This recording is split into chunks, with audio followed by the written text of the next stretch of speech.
He's hiding a secret.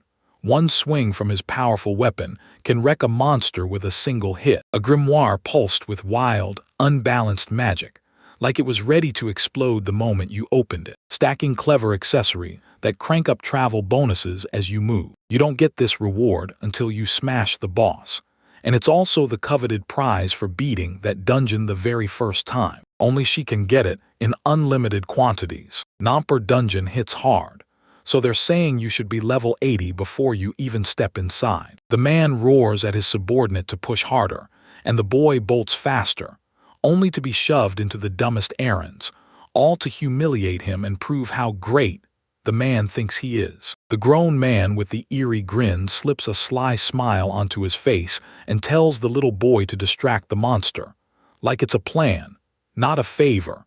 And that smile screams nothing good is coming, scaring everyone who sees it. Henry Myth nodded with fierce determination, his voice steady as steel. Yeah, he was absolutely ready to work here, and the look on his face screamed that he needed that money bad. With that huge backpack thumping his back, he keeps moving forward. Then yells explode behind him. It's time to use that useless ability because these people hate him. The boy hits the ground.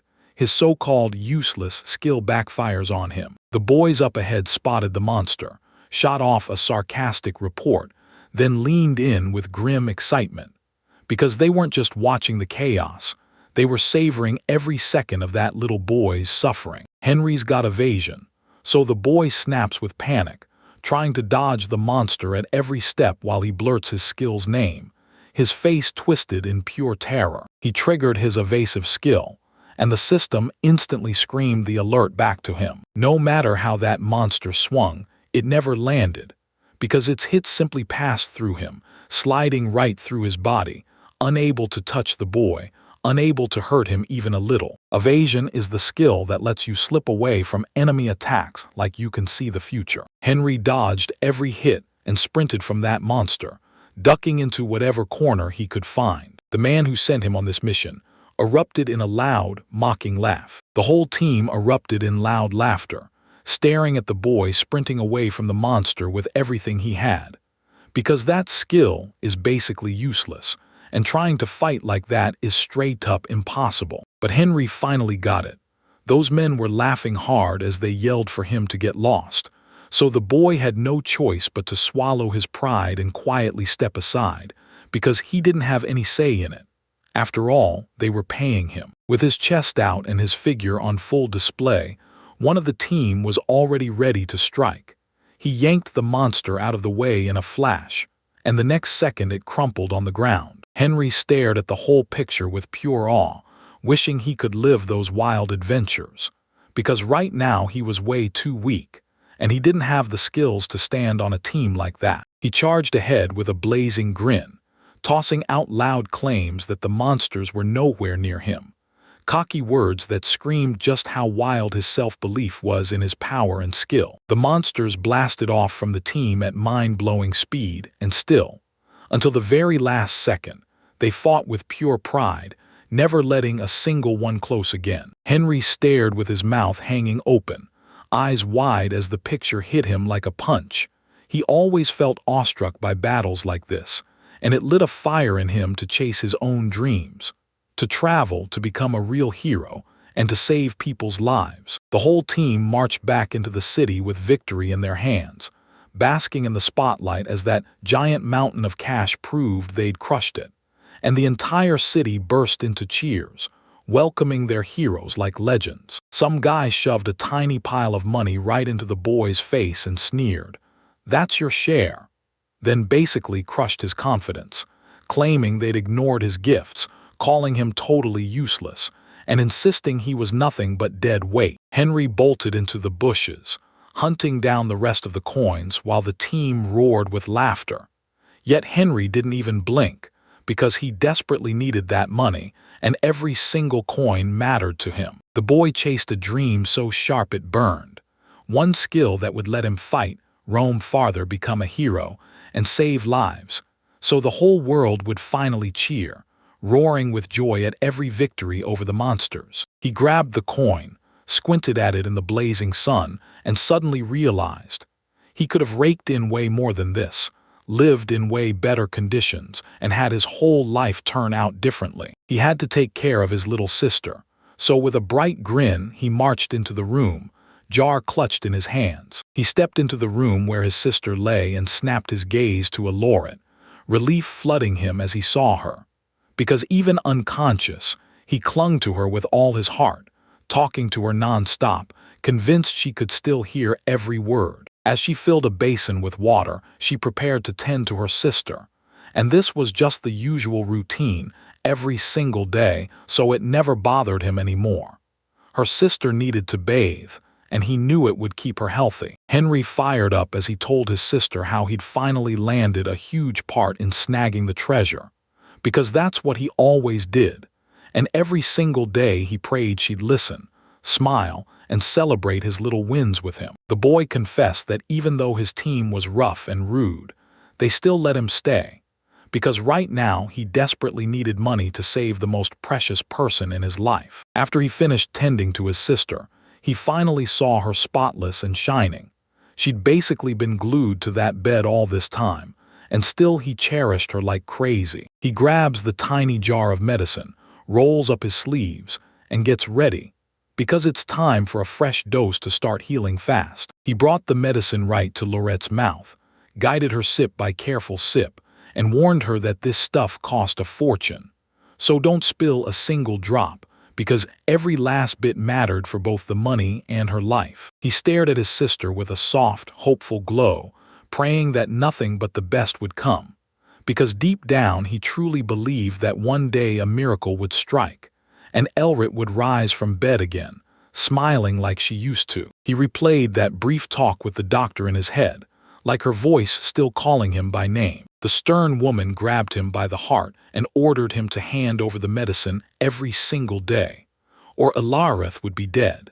And nobody wanted that nightmare on their hands, because that girl was the only thing of real value in his world. Henry's eyes popped wide as he blurted out that the medicine was ridiculously expensive, only for the woman to answer that if he did, like she'd been saying, Elrath's death didn't have to hit yet. She could buy herself precious time to recover, pushing the inevitable back as far as fate would let her. The guy told him his sister shouldn't worry. He'd find the money, even if it meant paying for the medicine too. Nothing else mattered right now. The only priority was keeping his beloved sister healthy. With total confidence in his voice, he swore he'd get the money. No doubt, no hesitation. He knew it would be brutal, that it could wreck his health, but he didn't flinch. What mattered most was saving his sister's life. You'll never make that kind of money with a normal job. Henry's going to have to work for Gilmermo, no matter how brutal it gets, no matter how awful or painful it is, because he needs money right now, any way he can. But there's one little catch that made the whole nightmare even harder to survive. The man said they didn't need the boy anymore, grabbed him like trash, and tossed him out of the team, without a single ounce of guilt, even though Henry was desperate for money because his sister was sick and he had to work. Henry crumpled to the floor, stunned, demanding to know how this happened. Then the man sneered down at him like he was trash, flashing that evil smile and making his contempt crystal clear. He glanced at the boy's battered hand and snapped, "So how are you supposed to be a porter now?" Then he sneered, "You're useless with an injury like this. What good are you while you're wounded?" This time the luggage felt heavier than ever, and he couldn't dodge the attack at all. Henry scrambled to explain that even with the weight crushing him, he still managed to carry everything safely. Henry swung forward. Then bam! Only a brutal punch met him, and the tiny kid rocketed across the room, smashing into nearly all the furniture on the way down. The man smirked and warned, "I'm not saying it twice."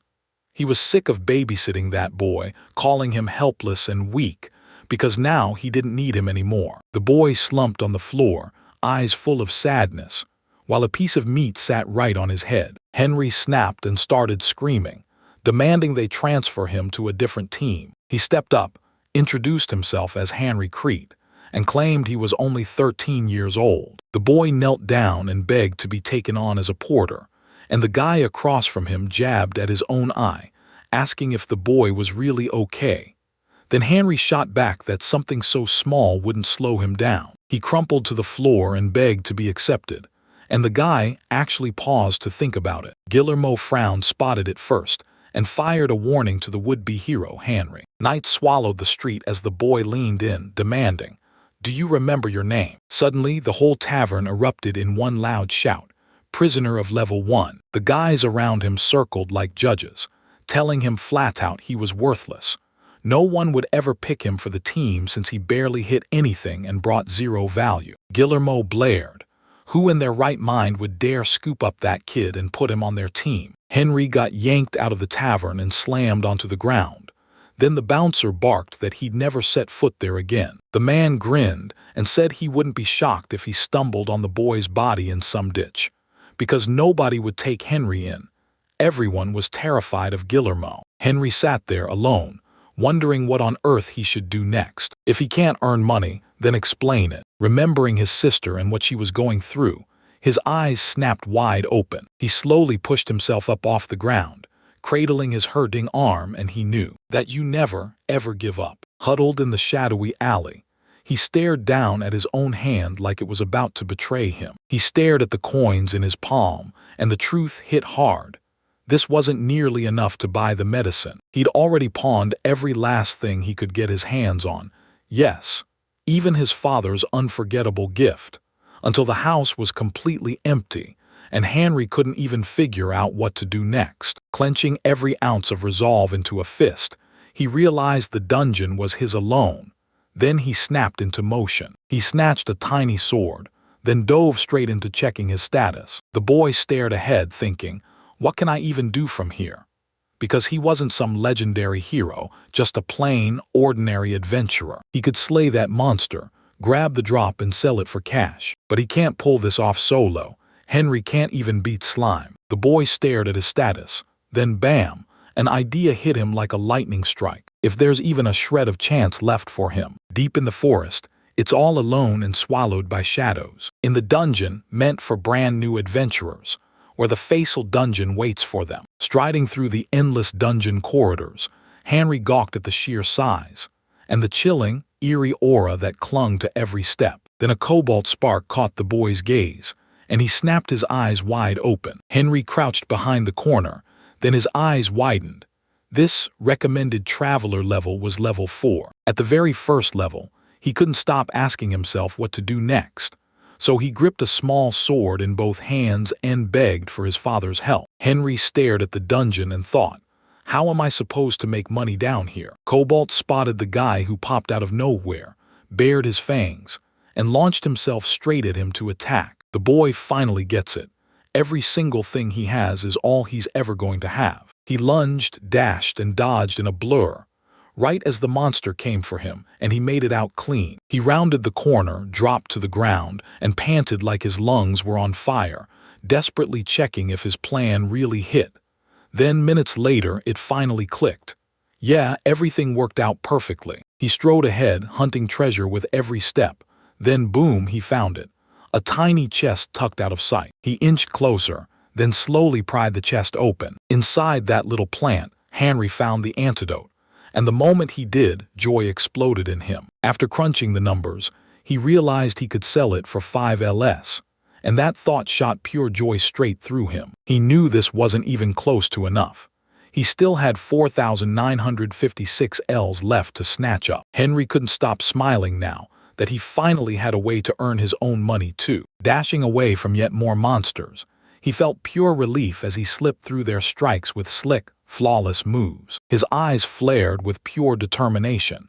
He had to raise money for his sister's medicine. Spotting another chest, he dropped into a crouch, staring at it like it might hold something incredible. With a slow twist of the lid, the guy peeked inside, and all he found was total emptiness. Through the whole journey, every time he cracked open another chest, they were still bone dry. Every single one empty no matter what. Henry crept up to the new chest, folded his hands like a prayer, and begged for it to finally hold something, anything at all. But again, I stumbled onto nothing but emptiness. As he tore down the corridors, the boy couldn't stop wondering, did the people before him really clean this place up, Or was it just a cover? Breathing hard, the boy pushed ahead, refusing to slow down. When he finally slammed his way up to that massive door, he realized his relentless searching had paid off, because it led him straight to the boss's room. Henry cracks open the map, and the second he sees it, he realizes he can't go back empty-handed. He stared at the parchment in his hands, and realized he hadn't even checked this part yet. Deep inside the dungeon sits the boss room, and tucked behind it is a second chamber you can only step into after you've smashed the boss first. In the reward area, Anri is absolutely fired up. She's convinced there's a treasure chest sitting right there, 100%. After they beat the dungeon, they hand over sick rewards, so the boy can sell them for a fortune. Henry realizes one thing hits hard. If he wants to get the medicine his sister needs, there's no other option. Suddenly, a bone-chilling cobalt howl tore through the air nearby, and then he muttered, quieter this time, that he had zero time for kobolds. Another monster lunged out of the dark, and Henry's nerves snapped tight. Suddenly, more of them poured in, and the boy's whole body started to shake. Dozens of kobolds burst out of the corridor shadows, charging the little boy, and panic hit Henry like a wrecking ball. He flailed his arms at the monsters, pleading for them to back off, because his sick sister was waiting at home. He told her straight up that she was too good for him. Then he remembered how he'd fed her with care, and apologized for giving her the exact same thing, only for the girl to grin and say she loved everything. Henry shoved his hands out in front, panic shattering his thoughts, and blurted that maybe the monsters wanted a picnic before they devoured him. He's trying to hold off, because he won't give up until his sister finally gets better. The kobolds ignored his command and surged ahead to attack the boy, and Henry didn't even flinch at their savage reaction. He pleaded with the animals to back off, while he snapped into his dodge skill. The boy slid his back against the door and let the memory hit him. Dodging wasn't luck, it was a skill. That would have gone off without a hitch if a boss room sat right behind him, because he slowly tore into the door behind. With a wild shout that he was ready to die, he backed away from the dogs, inching toward the other side of the door. Suddenly, he crumpled to the ground, and locked eyes on the massive door staring him down. He shot up in shock, and realized he was trapped inside the room. Henry spun around, and right there, another monster lunged into view, shocking him to his core. Cobalt towered over the other monsters, then drawled that once you step into the boss room, you're never walking back out until you finally kill its owner. It turned out the monster was a werewolf, and the game basically warned you, recommended level 8. With 6 of them in the group, Henry clenched his small knife in his hands, trying to make it fit, and then he realized the boss was standing right in front of him. He doesn't stand a snowball's chance. This monster is going to rip him apart before he can even swing back. He shoved down the fear and insisted he'd make it. Didn't matter that he was alone, didn't matter that he was level 1, because none of it could touch what he needed to survive. He's coming back alive, no doubt about it. His plan kicked off with evasion, and he pulled it off flawlessly, whipping out of the way of the monster's strike at the last second. Henry stared at that brutal power and realized one thing. Any attack the werewolf unleashed would hit him like a wrecking ball. This is the very last time. The boy's eyes locked onto the monster's 2-paw strike as it prepared to lunge. He bolted out of the way as fast as his magic skill would let him. Henry snapped out of the strike again, then clenched the knife even tighter in his grip. What matters to him is this: don't spring it on him if he's not ready. So the werewolf snapped around on a dime. He thrust his massive paw at Henry midair, as Henry's survival instinct screamed through his mind. That monster's massive paw came crashing toward him, poised to smash him into nothing with one brutal blow, like he was just a tiny fly. Ani didn't crack. He snapped back with his dodge skill again. He slipped out just in time, dodging the werewolf's brutal power strike. A giant strike with zero preparation, so close, but the boy roared without a shred of fear, declaring he could dodge anything, and that he could see it coming. Every monster's strike. The boy finally started to feel his own moves click into place. Every time he swings, every time he stretches both paws for a crushing hit, Henry's already cooked up a fresh tactic, attack after attack, like he knows exactly what you're about to do the moment he rears up on his front paws. He shook off his thoughts and forced himself to focus. Then the monster snapped both paws out at once. So you've got to dodge hard. Get out of that blasted affected zone before it catches you. Even in a full-blown mass attack, the monster doesn't always strike with both paws. Just push a little farther, and you'll rack up the extra distance you need. The werewolf reared up on his front paws, so he had to dodge right now before it struck. Henry knows one thing for sure. If he stays locked in and keeps his focus, that monster can't lay a hand on him. Suddenly, his moment hits. He barrels forward to strike, because the monster's attacks just went silent, and he swears he'll come back alive. Home, where Alarith is waiting, and the moment he steps in, everything finally feels real. He drove a knife into the werewolf's back, and the crazy part, he didn't even feel a thing. Henry stared at the monster, hope surging in his chest. So you truly didn't hurt at all. The boy started slinging that knife even faster, screaming at the monster to stab him. Anything, just take at least one hit of his health. Tears burning in his eyes. He can only dream of landing even a single point of damage. He snarls that with this very knife, he'll slice the werewolf down, right here, until he finally defeats him. The werewolf jerked the boy up by his head in an instant, yanking him off the ground, and Henry realized, right then, that with 0 damage dealt, he never had a real shot. He let out a brutal curse, and the truth hit him hard. There was no way he was getting out now. The boy yells that he can forecast every single monster attack before it even lands, could slip out of every single one. No matter how hard he grinds, he still can't land the win. Henry blurted out a loud apology to his sister, admitting his weakness as Sony rattled the ground with his huge paw. For him, dodging is the most pointless power ever. The werewolf ripped the guy out of his iron grip and hurled him away without warning. The knife exploded into shattered pieces. Henry couldn't help but feel relieved it had clung to him all the way to the end. Then it hit him. His father had also died in that dungeon.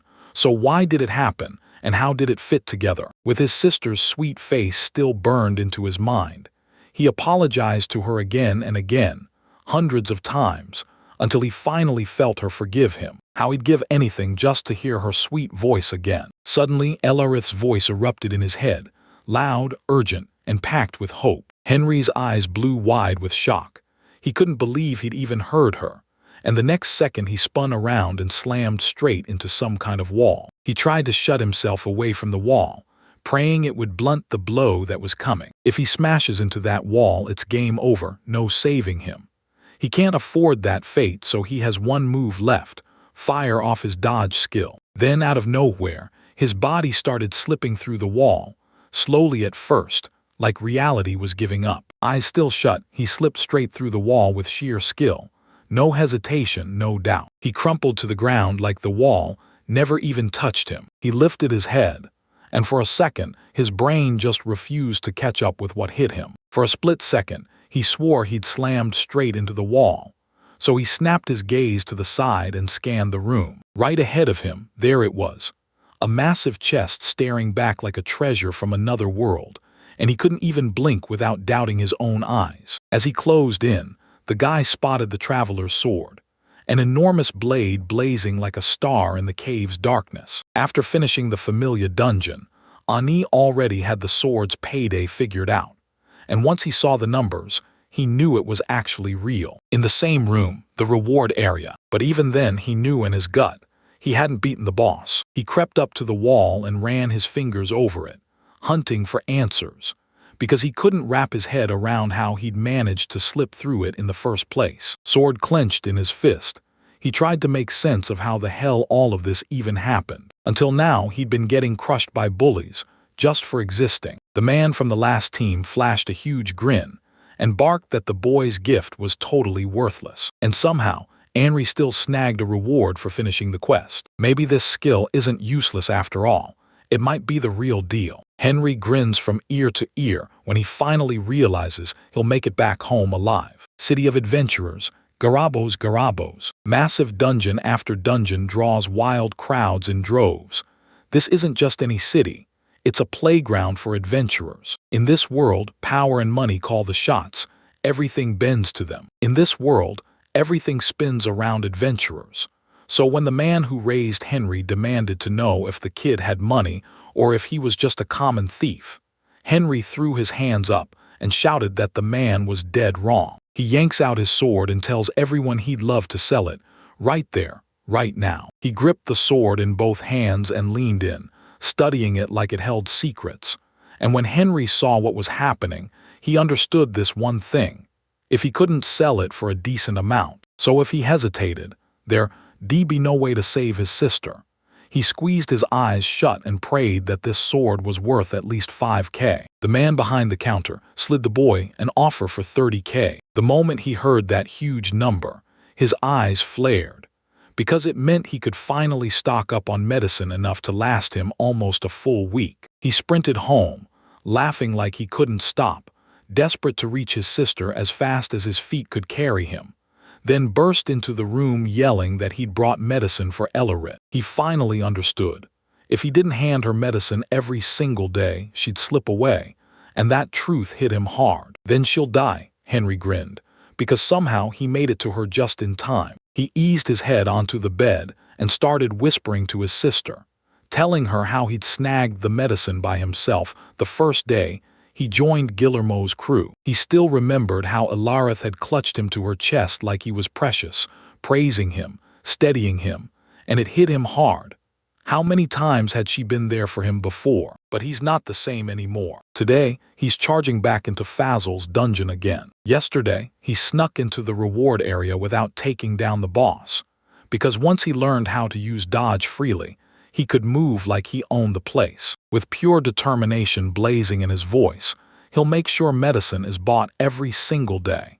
And this boy is ready to keep charging ahead. Henry charged back up to the wall, then decided, right then, to shove through it and see what would happen. He tried the skill, but the wall wouldn't budge, no matter what he did. Henry threw himself at it a few more times, but every attempt fell way short of yesterday's jaw-dropping result. Then it hit him like a punch to the gut, that the werewolf had just tossed him aside, and this kid, knocked out cold, slammed straight into that very wall. He needs momentum. He tore through that wall yesterday because that force slammed him in, so if he can just recreate that same hit, he'll be unstoppable. He sprinted straight at the wall with everything he had, praying it would trigger his dodge skill. The wall shoved him back, and the guy crashed backward to the ground. Yep, that trick totally failed. Suddenly, two men closed in on him, totally baffled by what the boy was doing there, and they marched up to demand, "What are you doing here?" Henry joined in as they laughed, joking that the kid couldn't level up if he kept smashing his head into that wall. Yet he didn't flinch, because he had one thing on his mind: how to get to the other side. He just couldn't figure out what to do next, and Henry somehow couldn't get it at all. Walls can't even trigger skills, and the boy just smirks like, "Yeah, I knew it. Dodging only works when enemies are actually coming at him." But wait, how did he pull that off the last time? He stared at the wall with a heavy heart, completely lost on what to do next. So there was nothing left for him to do. He had to replay every single one of yesterday's conditions all over again. Suddenly he felt it in his bones. What if he couldn't pull this off? Then death was guaranteed. But the werewolf had already locked onto him, and there was no backing out now. Knife clutched in his hand, Henry realizes this is his one shot, and he refuses to let it slip through his fingers. He's got insane luck, because he remembers down to the exact moves how he dodged yesterday. And the moment he strikes again, right when the monster tears open its defenses, the monster yanked his head again, same move as last time. The boy snapped to it. This was the moment to strike back, because if he let this attack land, he'd slam into the wall again, just like yesterday. Then the monster slammed him back with a blast of gray force. Crashing into the wall, he realized the truth. If this didn't work, someone had been baiting him into the wall, and they definitely weren't letting him off that easy. He begged the universe to let it all work out. He snapped his eyes shut and threw himself into the evasion skill. Henry burst through the wall like it was nothing. Straight up, he flew through. The boy practically exploded with joy after finishing the task, because to trigger the dodge, he had to slam straight into a wall using someone's attack. The grin on his face exploded as he sprinted to the chest. Now he could snag the rewards without having to fight the boss at all. But even in this moment, the downsides hit harder than you'd expect. The guild man leaned in and told the boy, "This kind of reward only comes once. No matter how many times you smash the boss, you'll never get a reward as priceless as that very first drop." So the sword of the traveler. That chest was worth a fortune. Henry cracked it open, hands trembling, praying it wouldn't disappoint him like the last time, because he'd already lost hope of finding anything as valuable as that previous sword. But then right in his chest, he suddenly saw his companion's sword again, and it hit him like a jolt. Henry hauled it back to sell, and once more it paid off fast, raking in another 30K. The boy just couldn't crack the meaning of what that man said. Fear gnawed at him that the seller would sniff out something suspicious the moment he stepped in. He whispered, voice shaking, that finding the traveler's sword again was nothing short of a miracle. Then the seller fell silent for a long beat, weighing his reply. He just smirked and said there was a tiny shot at getting a second one, and yeah, stuff like that can happen. He slapped the boy's shoulder and grinned, saying he only loved people who brought him genuinely interesting stuff. Henry stared in disbelief, wondering if he'd slipped into a dream. While he talked to his sister, he dumped all his earnings onto the bed and asked, "So what do we do now?" Because yeah, he just walked into a mountain of money. The boy started counting every coin he'd earned, slow at first. Then the numbers kept piling up until the total felt absolutely massive. He counted out 41,500 LS. Henry was over the moon. He couldn't stop counting the cash because he'd never had this much money in his life. And now he could finally take care of his sister the way she deserved. For a split second, he pictured exactly what that kind of cash could buy him, like stuffing his face with the kind of food he'd been craving. But then he snapped out of it. He shut down every thought because the truth hit him. He'd only end up thinking about his sister. He cradled his sister as he washed her gently, swearing he'd pay for every dream of his, only after she finally recovered. All that money would pour straight into the medicine until then. And Henry was still blown away that he managed to rake in 30K again. And all of this, yet he still never managed to beat the boss. The boy spun the coin and muttered that next time he'd be damned if luck didn't finally turn. But the third time was when luck finally swung his way. And then straight to the fourth. He yanked the chest open and grabbed the traveler's sword again. And yeah, I know this raid is where he's about to get rich. Henry couldn't shake the thought. Was it all happening because he spared Asterisk the boss instead of ending him? If this is the real deal, does the boy still manage to get the traveler's sword? This world is packed with dungeons of every kind, and every last one of them dares you to finish for a reward. Yeah, and in some, this is insanely valuable. Henry can snatch all of it with zero limits. No boss fight, no bloodshed. He never in a million years thought dodging would unlock possibilities this wild. That boy hadn't felt this alive in ages. Henry couldn't stop wondering, what if one of the rewards brought medicine for his sister? He suddenly halted and realized it felt way too shady to sell a sword in the exact same spot. He snapped his head left and right, chasing a dream he could finally sell. Then, out of nowhere, someone shouted his name. A voice he knew like family snapped into the moment, telling him it had heard rumors about the deals that Guy S. been pulling lately. Henry instantly recognized it. The kind of voice you spot out of 1,000. Guillermo grinned and told him, "Yeah, stealing's not exactly the good kind of habit." The boy's whole body went tight, and he demanded to know what they meant by it. A massive crowd packed into a tight circle, staring at whatever was in the middle and screaming over it like the world depended on it. That mysterious girl locked onto this crowd like she'd been waiting for something. Henry crumpled onto the ground, battered to the bone, drained, and barely holding himself up. He couldn't wrap his head around why they beat him, and the crowd around him was just as clueless. No one knew where the guards had vanished. Guillermo grinned, gripped the sword Henry once carried, and barked that the kid was a true thief, because in his mind he'd snagged the traveler's blade all by himself. He dropped his sword and admitted he had no clue the boy had skills like that. And he can't figure out why his voice won't break free, why he just can't shout that he didn't do it. Guillermo's grin stretched even wider as he said, "Now he's gonna hand me everything he swiped, starting right now. Henry panicked, terrified he wouldn't be able to answer him. The man clenched his fist and snapped that the boy should have said yes, then got ready to swing. Out of nowhere, the guards burst in and blared, "What's going on here?" A deep, booming shout cut through the air and snapped the man's attention straight away. The guy from Iraq marched up to one of them and said, loud and clear, that Guillermo was one of the big three. He thrust the bag of gold into his hands, bribe ready, just to make sure the soldiers stayed tight-lipped about what they'd witnessed. Henry remembered one brutal truth about this world.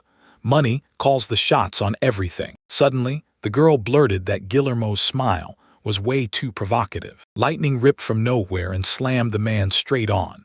Yet the boy was left totally unharmed. Guillermo stared in disbelief, thinking, "What the hell is this?"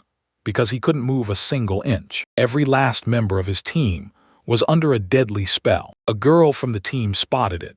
This wasn't just a staff, it was a ruby one. A gun drop that only comes from A-ranked dungeons, with a mind-blowing one in 10-9-20 chance. And there's only one person in the whole world who has it. Aurea Schmick tore straight through the sorceress Garabaz's territory. She snatched the sword off him and with a sharp smirk, told him she'd bring it back. Guillermo yelled that the sword was his, but the girl clocked the truth.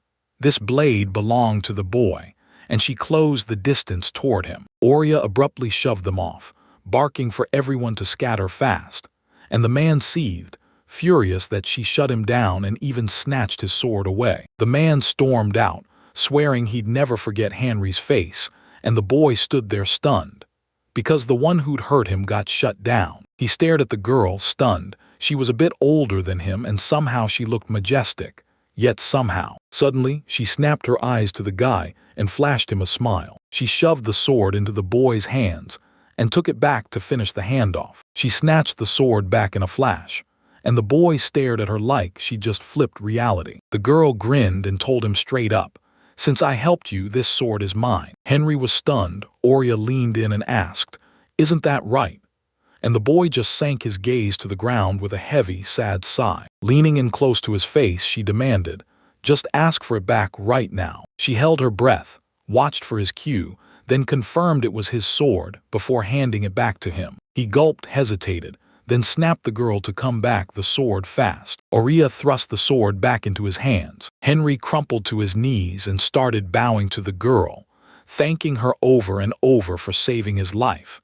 Then he explained that without her, he never would have had the money to buy medicine for his sister. The girl shot back, "Yeah, I think everyone only ever thinks about themselves. Turns out there are people out there, like Henry." The girl spun back with a grin and asked the guy if he wanted to ditch self-defense, so he could fight with everything he had to keep his sister safe. When the boy stumbled back home, his mind started racing, because he truly believed the money he earned could shield his sister. But turns out, no matter what he did, it still wasn't enough. No matter how many awards the world throws at him, they can strip everything from him, just like they did today. Now that he's finally figured out how to slip right through the wall, I can't just hand over what's his with a silent shrug. And there's no way he'll be able to protect his sister either. He has to get stronger fast by mastering evasion, because the moment he's ready, the boy is about to step straight into the E-rank dungeon, the spiral dungeon. Finish the first one, and you get the Book of Truths as your reward. From the dungeon's darkest depths, desperate cries for help tore through the air. A warrior stared in disbelief at what was happening, because they'd dumped a fortune on their gear. And still this happened. He shrieked at the top of his lungs that he refused to die down here. And the same terrified scream kept blasting through the dungeon, bouncing off those icy walls again and again. E-rank spiral dungeon, and the dark orc boss is waiting, recommended level 25. No question. Only Henry knows this for sure. To trigger the dodge, he has to swallow the very attack that slams him into the wall. For this battle, that boy didn't need a weapon. He needed a shield, so he demanded one from the seller. The man hustled the boy into a room packed with an insane wall of shields, all shapes, all styles, and ready to be chosen. He stared at the shields. One cost 3K, exactly what he burned on food every month, and the other was 5K. the same amount he splurged on medicine, back when he couldn't even imagine spending that kind of money. Now he's out here buying stuff so expensive it feels unreal. The man stepped in and asked what dungeon the boy was headed for, and Henry grinned and said, "I'm going straight for the spiral dungeon." The seller's face twisted into a sudden frown, because he couldn't believe it. This was an E-rank dungeon. He strode up to the boy and demanded to know if he'd truly lost his mind, because there was no way that tiny kid could have already climbed to that kind of rank. The man leaned in and asked if he was hunting the book, and what he'd get for finishing that dungeon's rewards, because it's a holy artifact every adventurer lives for, so rare, so powerful. It's the dream they chase their whole life. Henry just frowned, and the seller instantly knew he still hadn't decided. He weighed the choice, grabbed the shield for 3K and told them, "This is." That stuff was so not him. He clenched the shield and crushed it in half. He thrust a tiny golem shield into the boy's hands and told him it could take 10,000 hits before it ever gave in. The man kept going, saying even a basic blow from a dark orc hits like a truck. She'd seen it 1,000 times, watching folks drop their swords and pikes, only to get scattered or killed because their defenses were too weak. And he also said, "This shield won't cost you an arm and a leg, yet it's top-tier quality through and through." The price tag screamed $120,000, but the man grinned and promised Henry a massive discount for the boy. Henry's jaw dropped, because suddenly he could imagine living forever on that kind of money. Normally, nobody pulls that off, but the boy still slipped into the spiral dungeon. Henry tiptoed into the boss's room, holding his breath the whole way. He stared as a towering orc slammed a man to the ground, cracked him open and tossed his sour body aside, the massive jaw hanging wide while drool streamed out, its sheer presence alone filling everyone with pure terror. He swung his massive paw onto the mace, tightening his grip as he geared up to strike. He snapped his weapon up out of nowhere and let out a brutal scream, daring anyone in front of him to get destroyed right then and there. You'll want to hit level 25 before you go after that orc, or you're not beating it. Henry flashed a nervous grin at last. He finally decided to buy that tiny golem shield. But 9 times out of 10, it won't work. He's stuck at level 1. His stats are way too weak, and even if he buys a weapon, he still can't beat the boss. Now it's all or nothing. He can only lock onto one goal because his life hangs on that shield. The orc suddenly lunged forward and smashed into his enemy right away, trying to end the fight on the spot. Henry crouched behind his shield, but the impact's momentum smashed through anyway. The shield stayed up and the boy finally realized the seller hadn't lied after all. The dark orc's attacks hit like a nightmare, pure chaos in motion. Henry burst into view and unleashed his evasion skill right in front of him. He can grab the reward and walk away without ever laying a hand on her. He jumped over the wall like it was nothing, and then froze, shocked that he could pull off the stunt even while wearing a shield. He shoved his shield up high, scanning for damage, and found nothing, not a single scratch anywhere. Henry couldn't believe it. After that crushing hit, the shield stayed upright, refusing to crack and acting like it had zero intention of breaking. He raced around the whole room, grinning like crazy because the shield was totally intact, so he didn't have to keep shelling out for new ones again and again. Clutching the shield to his chest, the boy grinned and swore he'd succeed, no doubt about it. Henry thrust his shield back up and swore it was his best ally, someone he'd trusted for ages. As he marched toward the chest, the boy leaned in and talked to the shield, telling it that thanks to its power, he'd made it here to see this chest. The chest snapped open, and that book of truths burst right out in front of them. Orya snapped that if he wanted to keep his sister safe, he had to get stronger. No excuses. He smashed the use button on the screen that popped up. This is his only shot at making sense of the stats, because he can't level up at all if he dares to use it, so it can boost its top score by a full 10 points. And there's one catch. Only he can wield this book as many times as he wants forever. Henry fired off his dodge skill again and slipped straight through the wall like it wasn't even there. He snatched the second book of truths into his hands. Yeah, it actually works. Slip through that wall and he'll scoop up as much reward as he wants. When he finally made it home, He cracked the book open again and dazzled his sister with every single ounce of its magic. Dexterity hit a perfect 10. He shoved his stats in front of his sister and admitted that, for the first time since his wife, he'd boosted his agility by a full 10 points. He sprinted circles around the room, convinced he'd somehow gotten way faster already, and he rushes through washing his sister way earlier than he ever does. He swears that if he keeps chasing limitless rewards, he'll grow stronger and protect his sister no matter what. The boy dropped onto the floor and started scrubbing his shield, staring at it like it could answer him. Then he started thinking, how much agility do I really need to boost to get stronger? Only Henry can slip through that wall.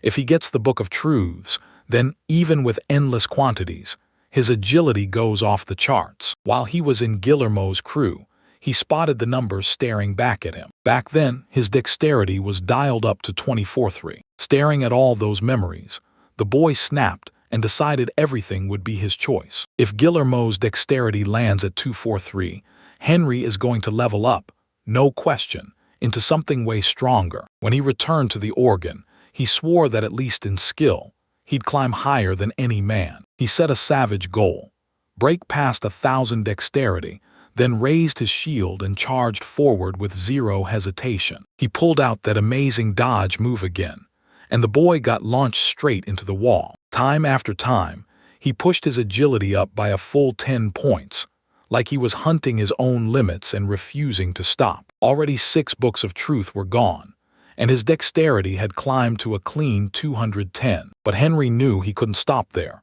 so he snapped into action and used the evasion skill again. The boy grabbed that magical book 8 more times, stacking it all to sharpen his dexterity. They counted 14 truth books and a crazy 290 dexterity, but Henry still needed more. His numbers kept exploding, growing bigger with every book he snatched up, and he wasn't about to slow down, because this was only the first spark of a genius plan to shield his sister. He crumpled to the floor, grinning like he'd won the world, glowing with pure happiness, because he'd saved up 10 books to jack his skill up by 100 in one shot, and with 24 books total used, it felt absolutely amazing. By today, his agility lands between 30 and 90, and at the end of every day, his soul gets warmed when he stares at his boosted stats. He could stare at them forever, like time just stopped, but he just stayed there, unmoving, until the morning finally crept in. Day after day, he gobbled up as many truth-filled books as he could get his hands on. Fatigue clawed at him, but Henry refused to quit. He fired off his dodging skill again. He'd already vowed to get stronger, and no joke, he kept grabbing that book again and again, stacking attempt after attempt. He couldn't get enough of it, snatching books again and again, like he was racking up a ridiculous pile one time after another. He had never felt this kind of pure, heart-racing fun in his entire life. Over and over, he scooped up books again and again. So yeah, it's basically already the 100th book. Don't you dare tell anyone about it. But the moment nobody's watching the boy, like no one ever is, everything stays hidden. And yeah, he loves that too. If anyone walking by caught wind of the secret door in the wall, they'd swarm it right away, farming rewards non-stop. As long as he can keep his little sister safe, there's nothing left he could ever want. She drilled this into him, step by step. The moment he remembered the girl, he spotted her at once and yelled her name at the top of his lungs. Aureus flashed a smile, because in her eyes, the first-level prisoner and the sorceress Garibosa weren't just different people. They were different worlds entirely. She spotted him right away, but then she saw how rough he looked. Panic hit her, terrified she'd mistaken someone else. She stepped in close and told her, "That boy's looking good," Arya pressed. "So you really leveled up?" Henry's face went hot. He was too embarrassed to even talk about his ability. She flipped on that special vision to read his statuses. Then he started digging through himself with his own hands, begging her to stop. But Uriah couldn't look away. She clocked the guy's dexterity at 1150, and her jaw dropped at what she saw. Henry grinned and admitted it. He chose to get stronger for one reason, her. He thanked the girl, and Aureus answered with a soft, tender smile. She spun around with effortless grace, then swallowed the truth. She had to slip into that dungeon, and she couldn't take the boy with her. Henry couldn't stop grinning. Anything involving dungeons sounded way too exciting to ignore. He leaned out and waved at the girl, shouting, "Good luck." Oria grinned warmly and promised, "We'll see each other again." But that day in the dungeon, she never came back. Since Arya never came back from the dungeon, everything changed. The man behind the counter folded his arms tight, stared her down, and said the girl had probably slipped into the A-rank dungeon, the Trump dungeon. He told them the rescue team was in a brutally hard spot right now. Henry hated it. He snapped that a whole week had already gone by. Then the man calmly told him that was normal since the dungeon's recommended level is 50, and Henry nearly blew his mind. The seller warned them that every inch inside was packed with traps, so this won't be a quick job, and all they can do is brace themselves and wait. The boy snapped, yelled at the seller that he was gone, and bolted before anyone could stop him. He couldn't believe what he was seeing. Could this kid really handle it?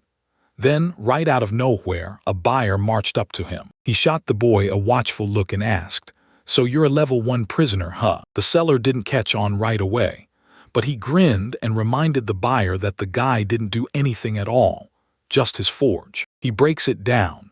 This kid gets labeled the first-level prisoner because no matter what he does, he can't climb past level 1. Rage surged through him as he snapped the sword they'd just been about to buy. He knows if every word checks out, Henry bolts straight into Tram's dungeon. While the knights were already clashing inside, they screamed that a golem had just burst onto the scene, and the dungeon's recommended level is 50. The men were warning, "If this keeps going, we'll have to fall back." And then the boy sprinted in from behind as fast as he could. The seller couldn't stop thinking Henry was immortal, because this guy dove into a level 50 dungeon first, and still walked out like nothing could touch him. Henry threw himself forward fearless, and used his speed to slip past every last enemy. The knights stared, totally lost, as something tore past them. Then Henry's boosted agility hit 1150, thanks to his books. He can't spare a single second to battle monsters, so he bolts for his life and sprints straight away, until he finally reached Oria, unlike all the ones before him. Moving through this dungeon is brutal. Every step feels like a fight. Watch out, these are the daring dungeon traps, and if you step on them, you'll get yeeted to some random spot inside the dungeon. Right then, the boy got hit by one of them. Andrew snapped his head around, trying to figure out where he'd landed this time. And yeah, it suddenly clicked why Oria's rescue was taking forever. He tossed the parchment aside and realized, if he kept getting tricked by traps like this, the map might as well be useless. Henry just keeps sprinting toward her. Teleport him 100 times and he'll still show up running. He's not about to quit. Why else would he train his agility like that? He's doing it to protect the people he loves. Now's the moment. He can do it right here, right now. Suddenly, the boy crumpled to the ground, right at Oria's feet, while she sat there with her legs tucked up, dreaming of mouth-watering food. She heard the crash and snapped her head up, desperate to catch what just shattered. Henry jerked his head up from the ground, flashed a bright smile at the girl, and let out a grin because he'd finally found her. Oria pushed herself off the ground, strode right up to the boy, and demanded to know why he was even here. With a blazing smile, he told the boy, "I came to save her," and the girl's face instantly went wide with shock. Orius grinned and said her research was only delayed, not a reason to bolt and save him. Then, out of nowhere, she heard the boy crying. The girl cleared her throat and apologized, saying it was so sad Henry that it nearly broke her heart.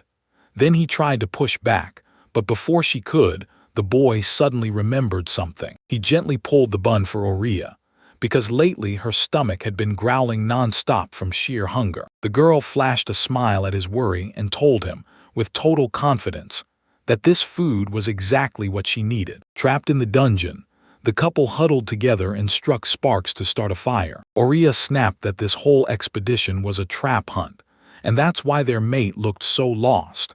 Then she asked the boy if he knew what the number 82 meant, but he shook his head with a firm no. Her voice dropped low as she said the truth. This was how many adventurers had vanished here, and that number was swelling every single day. Finish at level 50, it says. Yet just recently, 27 level 60 adventurers vanished, 46 from level 50 disappeared too, and 9 from level 70 are gone, Oria stared. Doesn't that scream something off? The girl said a weird rumor started spreading about this dungeon, like it was whispering through the walls. Behind everything, there's a secret room with a boss, and one of the moving traps is rigged to fling anyone who gets caught straight in there. Henry lunged after her, insisting that the man was about to die. Silence slammed down between them. Oria dipped her head and snapped, "I'm here to find this room. Slay the boss, then come back and report it." Henry suddenly yanked the girl into his grip and offered, right then and there, to go together. He swore he'd protect everyone he held dear, so he stepped in and offered the girl a lifeline to take down the boss. Henry blared that he'd jump in and help the girl take down the monster. Oria's eyes widened at his words, and the boy pressed on. He'd traveled all this way just to save her. She shut her eyes, grinned like she'd just won, and spun to face the guy. She leaned in close to his ear and hissed, "Stay out of my way. Mess with my business, and you won't be able to handle being my partner." She demanded to know if that kid was really planning to fight in those rags, even though it wasn't the moment to play hero. Yet, Oria just couldn't wrap her head around it. How on earth that boy even made it here? And once those monsters closed in, Henry already felt the need to defend himself. Right then, two guys burst into shouting nearby, claiming they'd stumbled onto yet another trap, while the second one cursed his job and the first snapped, "Quit whining." Gilbert Stein, level 82 and furious, promised he'd demand double pay for this, while Keel stood right beside him, and Ennerton, a level 75, hovered there too. Keel stared at the man, snapped that he was a level 1 prisoner, and demanded to know why he was here, while the girl beside him stared in shock. She snapped, "So the kid's really a level 1. He hesitated. Henry still nodded, but Oria let out a heavy, frustrated sigh. She surged right up to him, breathing out another deep sigh. She clung to him and begged him to stop twitching. So Henry just stared, totally blindsided, unable to figure out what on earth was happening. The girl snapped that she couldn't just ditch him here. If he was still level 1, she wouldn't leave him behind, so he swore he'd protect her. And Henry finally got it. She wasn't strangers with him at all. She remembered the exact moment they bumped into each other on the street. He's desperate to prove he's not the same person anymore. Suddenly, he erupted into a shout, "A golem's coming." Oria shot back in a serious tone and told the boy to stop fretting over those simple golems. Every single team member shattered the golems with a single strike, and Henry's jaw dropped in pure shock. With his very first level, the boy could only fling his eyes wide open. Once he clocked what kind of guys were on his team, Oria snapped hard. There were still a few traps waiting, so they couldn't afford to relax for a second. Keel went to his crew and asked if too many goblins were piling in on them. And right then, Gilbert blared that he'd strong-arm the plan to demand extra money for it. As she strode down the corridor, the girl blurted, "We're at the final trap. And that's the one that should spill us straight to the boss." Rock-solid shield forward, his tiny frame blazing with resolve, and passing that unstoppable determination to everyone beside him. Oria couldn't believe it. Someone who was only level 1 still came at her with pure, unstoppable energy. She grabbed his shield and snapped a reminder.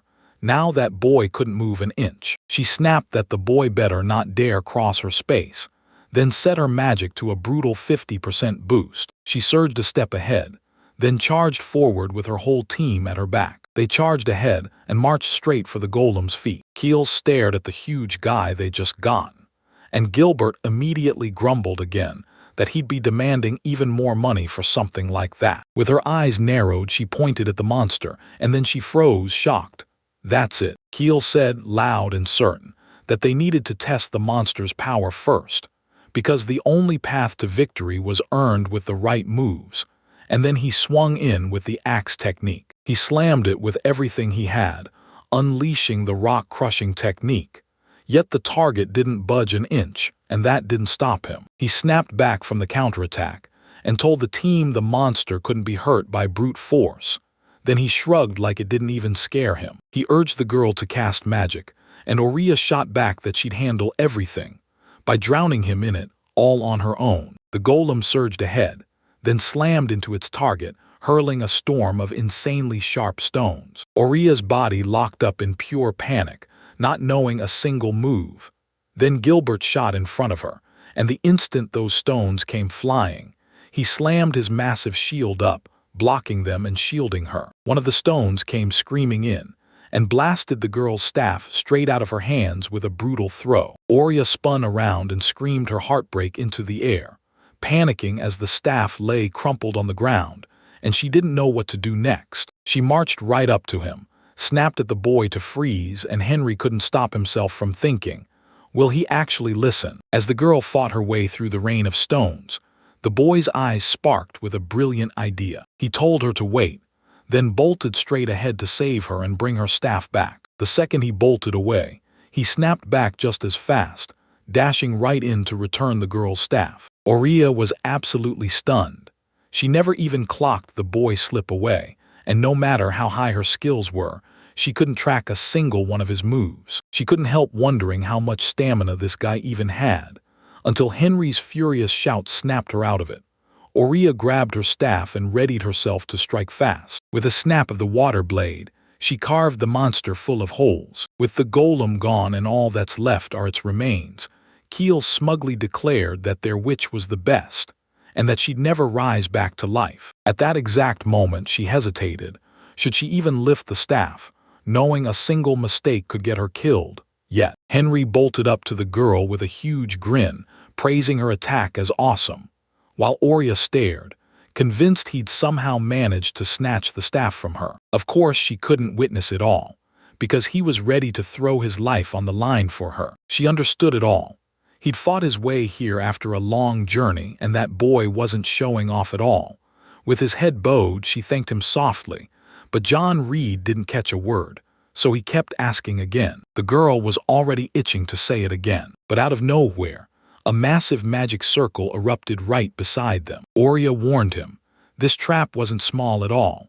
It spread across the entire floor and it was deadly. She blurted out that this felt like raw, unstoppable power surging through her, and she knew the sorter ahead wasn't there by accident, but to trigger the trap. She snapped at them to stay on alert, because in this moment they were about to be handed off to the true boss. The whole team stumbled into this tiny cave, like the world just closed in on them. Gellert felt the silence crushing the air, and Keel blurted that something felt terribly wrong, while Oria stared into the darkness ahead. With razor-sharp instincts, she scanned the road and warned the team, "There's someone up ahead." She started spilling everything she'd seen.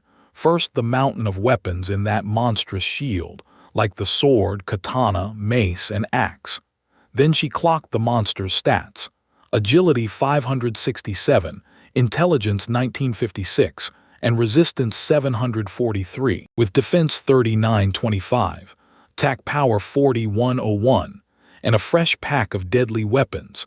This wasn't something average adventurers could survive. Name, Automatic Night Falls, level. After a breathless pause, Oria leaned in and told everyone the boss was level 100. They all got blindsided.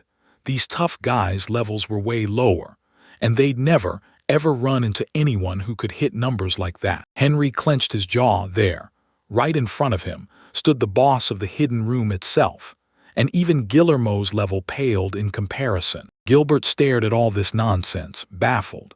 How on earth could a boss so high-tier exist when nobody, not a single soul, could beat it? Oria said that's exactly why she showed up here. She fired off attack increase to her whole squad, pushing them to the edge so they could finally take down that monster. She stands tall and lets loose the exact same spell again and again, without end. She snapped her head up, turned to the boss, and demanded to know if he finally understood why she was furious.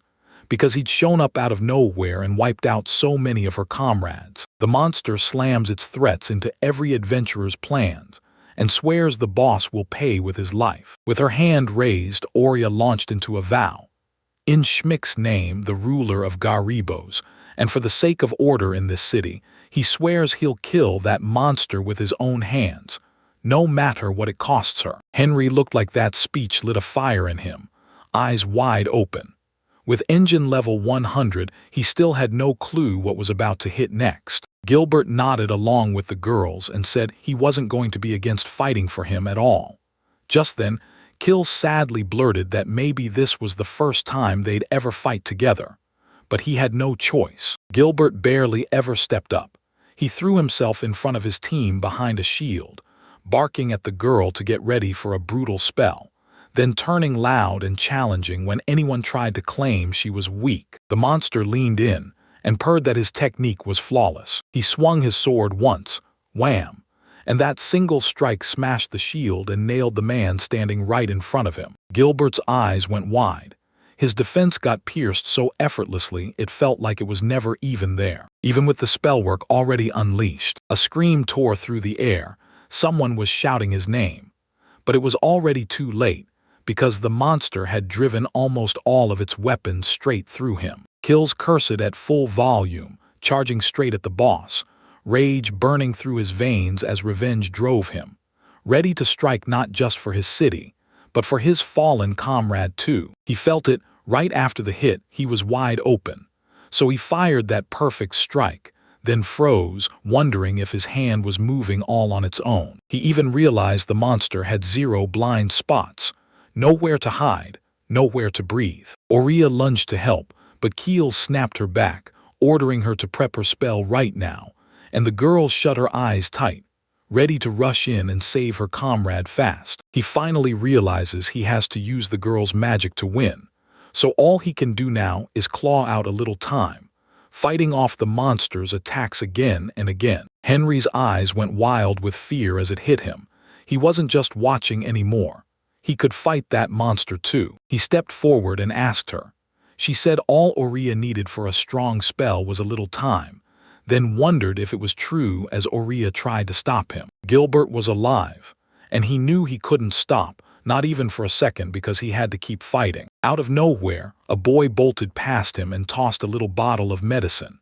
Then the man froze, stunned that a first-level prisoner was charging straight into the boss, yelling what the kid was doing and trying to yank him back. Keels panted through ragged breaths, his body shredded with wounds, and as his strength drained away, Panic screamed for escape, except he couldn't move. Trapped with strikes coming from every direction, he can't slip a single one.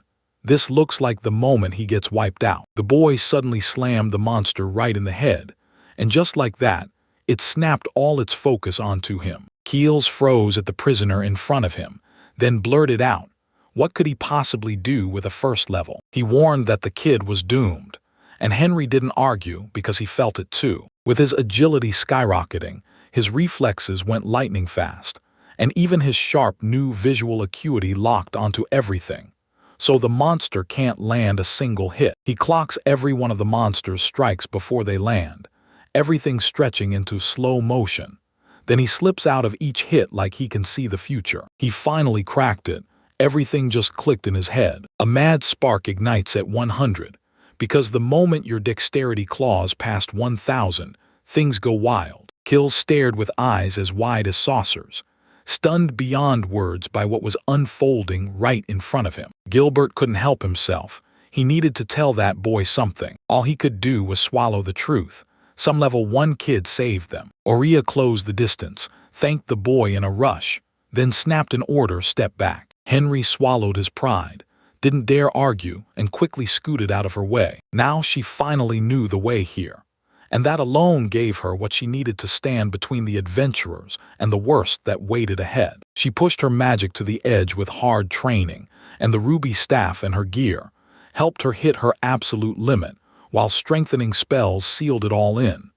Then she unleashed everything with a single, devastating attack. She swears the monster will finally get hit with the ultimate firepower, then blasts a massive fireball into the air. With one savage wave of the staff, scarlet fire flooded the whole cave, and a gigantic fiery ball slammed down over the monster, drowning it in light, distracting its senses and blasting it apart. The fire slowly chewed through the monster, and his whole body started burning to ash, until his weapon finally slipped from his hands. Aurea stood tall, fresh off a brutal victory over the level 100 boss, like it was no big deal at all. After that monstrous fireball hit him, His weapons and armor started melting away in slow, horrifying heat. Henry stared at the girl, totally awed by her skills and magic.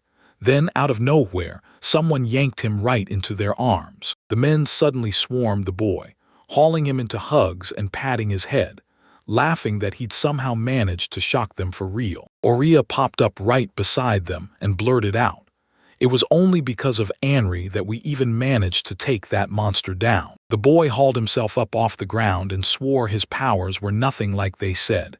But the team didn't buy a word. To them, he was their hero, the one who could save them. Henry snapped an apology, admitting he had no idea what she was going through, and the girl just beamed, claiming it was all okay. Still, she decided to thank the boy from the Schmick family one more time. She smiled politely at him and said, like it was the law of the land, that every adventurer in Garabaz owed their lives to him. Gilbert said the guild can finally be told.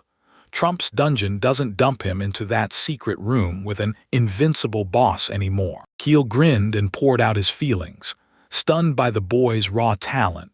So heroic, and Henry could only thank him for those incredible words. Even after boosting his agility with the Book of Truth, he still feared it wouldn't change a thing. But Arya shook her head.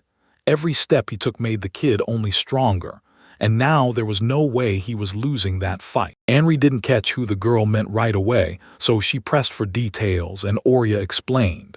When she first saw him, he was slumped at a man's feet, but now Henry's strength has surged so far past that line you can't deny it. Henry finally understood the truth, and once it clicked, the fear just vanished. Gilbert was slumped at the bar when he suddenly slammed his mug of beer down and let out a loud curse. Then the girl beside him asked, "Wait, did you already stop drinking?" He slammed into her and barked for her to shut up, then demanded she stay far away from him. Rage ripped through his voice as he shouted that a little boy had humiliated him in front of everyone. Then a man from the Great Three stepped into the doorway, and he turned to his boss. He groaned out an apology for failing to find the boy, and the man's face drained into a heartbreaking sadness. Helmer jolted forward, grabbed his comrade by the neck, hoisted him off the ground, and snarled that he'd strangle him. He tried to save himself by claiming the kid always walked alone, so it was impossible to track him down. But the man didn't buy it and told him to think for himself instead. With a cruel grin, he shot back that Henry's sister was sick, and that he was the one who'd already warned the kid about it. Helmut snarled that he'd tear him apart, and whatever it took. The guy crumpled to the ground and started coughing right after that brutal strangulation. The man kicked the boy out and snarled that he'd regret not dying in some ditch. Then the other guy just couldn't figure out why his boss suddenly clung to this kid. Hilmert burst into a wild, roaring laugh, and the guy beside him went pale with fright. He snarled that he wanted to watch pure panic bloom in the boy's eyes, and once he finally got him to kill, he demanded his sister. He's about to tear into Henry's sister, like he's hunting for trouble. The girl was sprawled in bed when her body started fighting the sheets, tossing, turning, breathing in panicked bursts, drenched in sweat. Then she snapped her head toward her brother and begged, "Run." A thunderous laugh echoed through the cave. Keel lunged after that agile kid as he bolted away like he'd seen a ghost, and the kid just stared in shock that Keel couldn't grab him. Henry managed to shield Aurea. He protected someone he truly loved, and that mattered more than anything. He's busting to get home fast, so he can spill every single detail to his little sister about how they took down that boss. Suddenly, the monster's helmet started sucking in this sick, ominous aura, and the boy froze, utterly baffled, whipping around to yell at the team. The boy blurted out that it felt weird to them. Then Gilbert stared at the helmet and demanded what it was supposed to mean. Henry couldn't believe it. After they already crushed the boss, nobody handed them a single reward. Suddenly, black energy surged out of the helmet like a massive wave, smashing through everything in the cave. The boy burst up to the girl out of nowhere, yelling at full volume for her to be careful. With his evasion skill, he shoved Aurea out of the way. She didn't get it at first.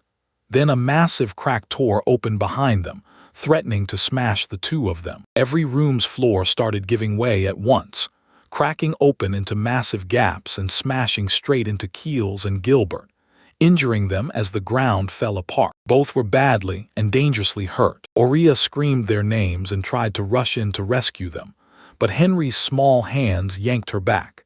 He shouted that she must not climb in, or she'd get hurt too. The boy snapped into an evasion skill and rescued Aurea. Then the girl narrowed her eyes at something odd and demanded, "What's happening?" Amid the ruins and choking fog, she spotted a lone shadow, and as soon as it appeared, she sprinted to the boy and told him right away. She realized the shadow crawled out of the armor and was striking from every direction at once. Aurea stared at it, trying to figure out what it all meant, and one idea hit her hard. This was the second form. When the boss cracks and hits that exact weakened threshold, he morphs into a whole new form. Fresh abilities ignite, his attack power spikes, and his skills hit harder than before. That means the boss you thought you already crushed will suddenly be way tougher to beat. Aurea thrust her staff overhead and hurled spells at the shadow, praying she'd finally land the hit. No matter how hard she swung, the shadow slipped out of every attack like it was untouchable. So she clocked the problem and warned the guy, because there was no way she could land a hit on him. The shadow locked onto Aurea and Henry as its target, lunged to strike.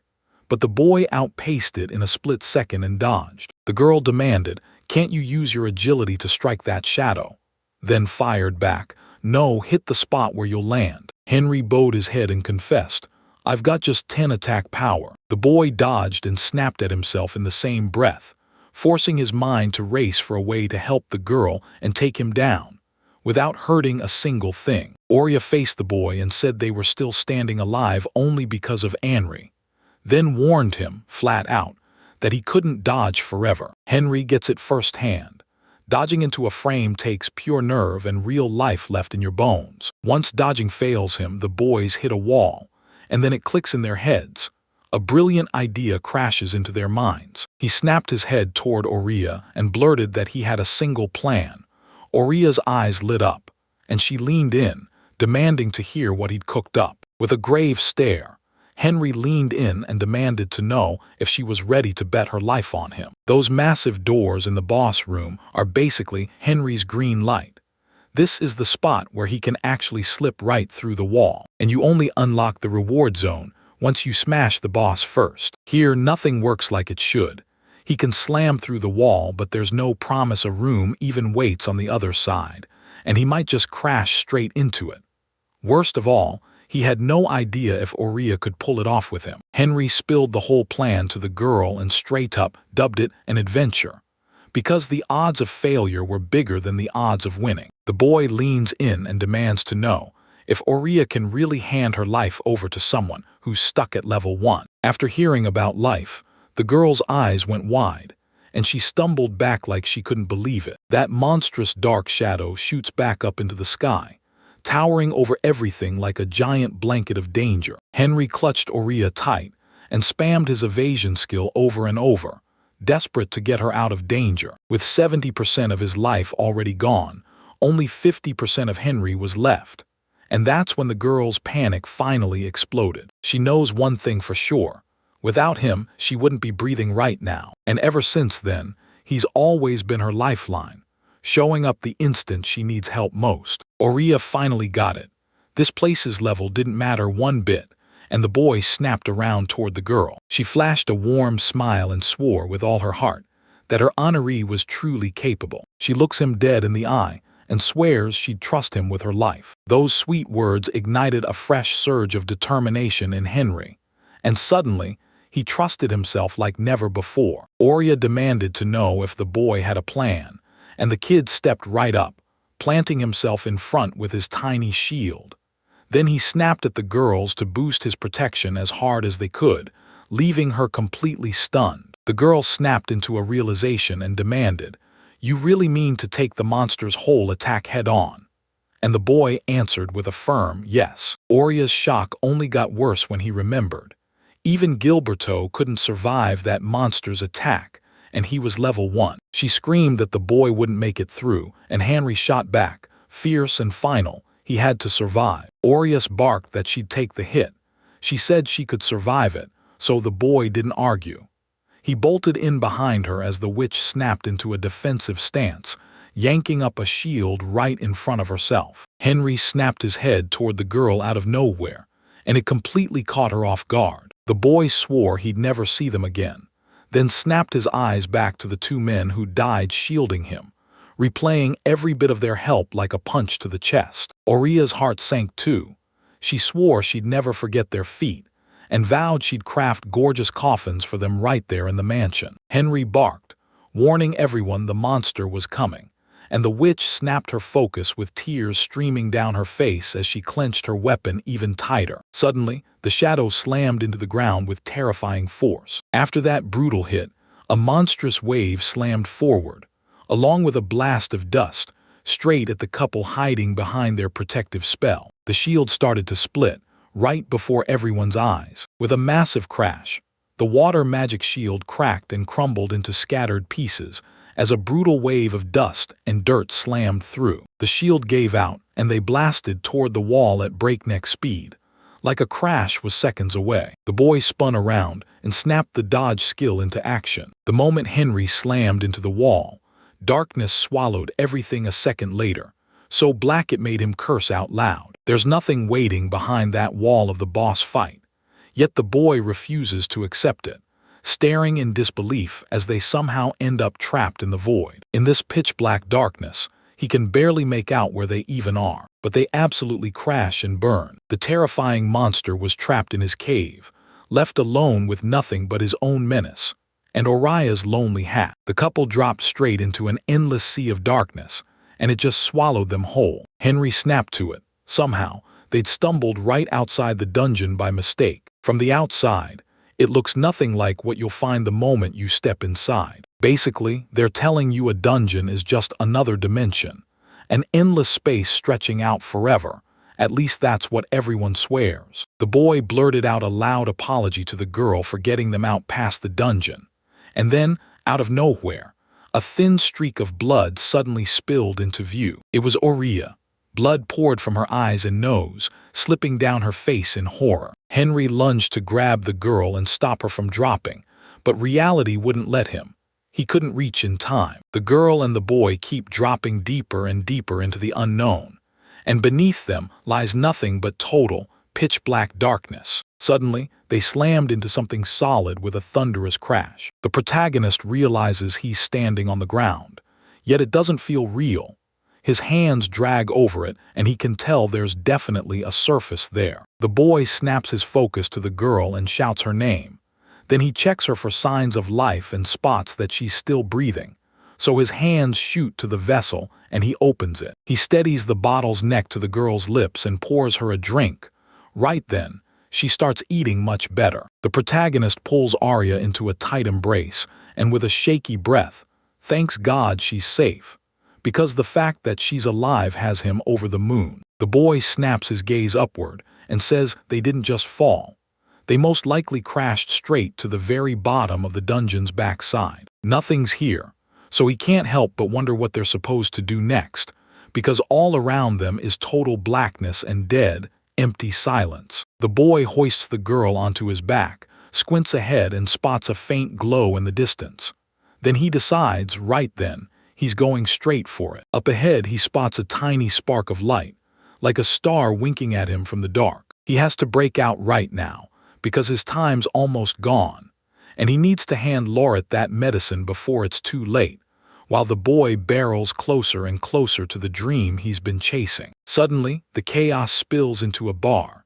Some dude slams a glass on the table and barks for him to pour more, and the bartender behind the counter just nods and goes along. Guillermo seethes at the bar, fists clenched, furious that they still haven't tracked down his house, and he's itching to end it as soon as possible. He starts ranting about his partners, saying they're useless and that helpless people always seem to get stuck around him. Then he yanks the toilet handle, and it refuses to budge. Fuming, the man kicks the door in, barks who's using the toilet, and demands they hurry up. Then snarls that the job is being done for him, not some stranger, because he's one of the big three. Suddenly, a guy bursts out of the toilet, stunned to see Guillermo and the big three too, like, so you fought your way here as well. But the moment he spots the stranger, terror hits. He recoils and begs for forgiveness. Valdemar stepped right in front of him, and the man flashed a quiet smile before clasping his hand, like they hadn't skipped each other for ages. Valdemar slaps him on the shoulder and tells him, "I figured I'd find you in the bar," and the man's eyes go wide, because of course he didn't expect someone like Valdemar to be hunting him down. He blurts out, "What do you want from me?" Valdemar tells him he's here about Henry, only for the man to snap back that he borrowed him for a while when he rode out of town. And that's when Guillermo panics. He figured he'd finally ask how he was doing. Meanwhile, Henry digs through his remaining strength, wondering what's left. Then he feels it like something's plummeting inside him, so he just steadies himself and patiently keeps the girl on his back. When he finally closes in, he realizes it isn't random at all. It's a slick polygon packed with patterns, topped with a glowing circle, and Henry can't help but stare because it's absolutely breathtaking. The boy blurts out that he's never seen anything like this, then grumbles to himself that he doesn't have the skills to analyze it. The guy figures he can spy on the status bar. If he can get his hands on that thing, he'll crack what it is without digging into it. Henry raises his hand. Then, right in front of him, a warning explodes onto the screen, and the system blares that grabbing unrealized data could trigger serious errors, asking if he wants to pull it anyway. The protagonist blurts, "What is it?" And seeing the warning stamped right there, a jolt of fear hits him. He decides it's not worth risking his life. But this is the dungeon's far end, pure endless darkness, with nothing else in sight. So he whips around and thinks to himself. In the end, Henry admits he has no clue what's coming next. But if there's even a sliver of a chance to get back, he'll go all in for it, and the boy slams the yes button. Then bam! He shows up right outside the cave in the open air, and Henry's jaw drops as he finally figures out it's the entrance to the Trumpet's dungeon. He couldn't even remember how he clawed his way up to the surface. Then a tiny crystal sparked in his palm, and the system blared that it had received unrealized data. Henry stares at the thing on his hand and thinks, is that it? Then the memory hits.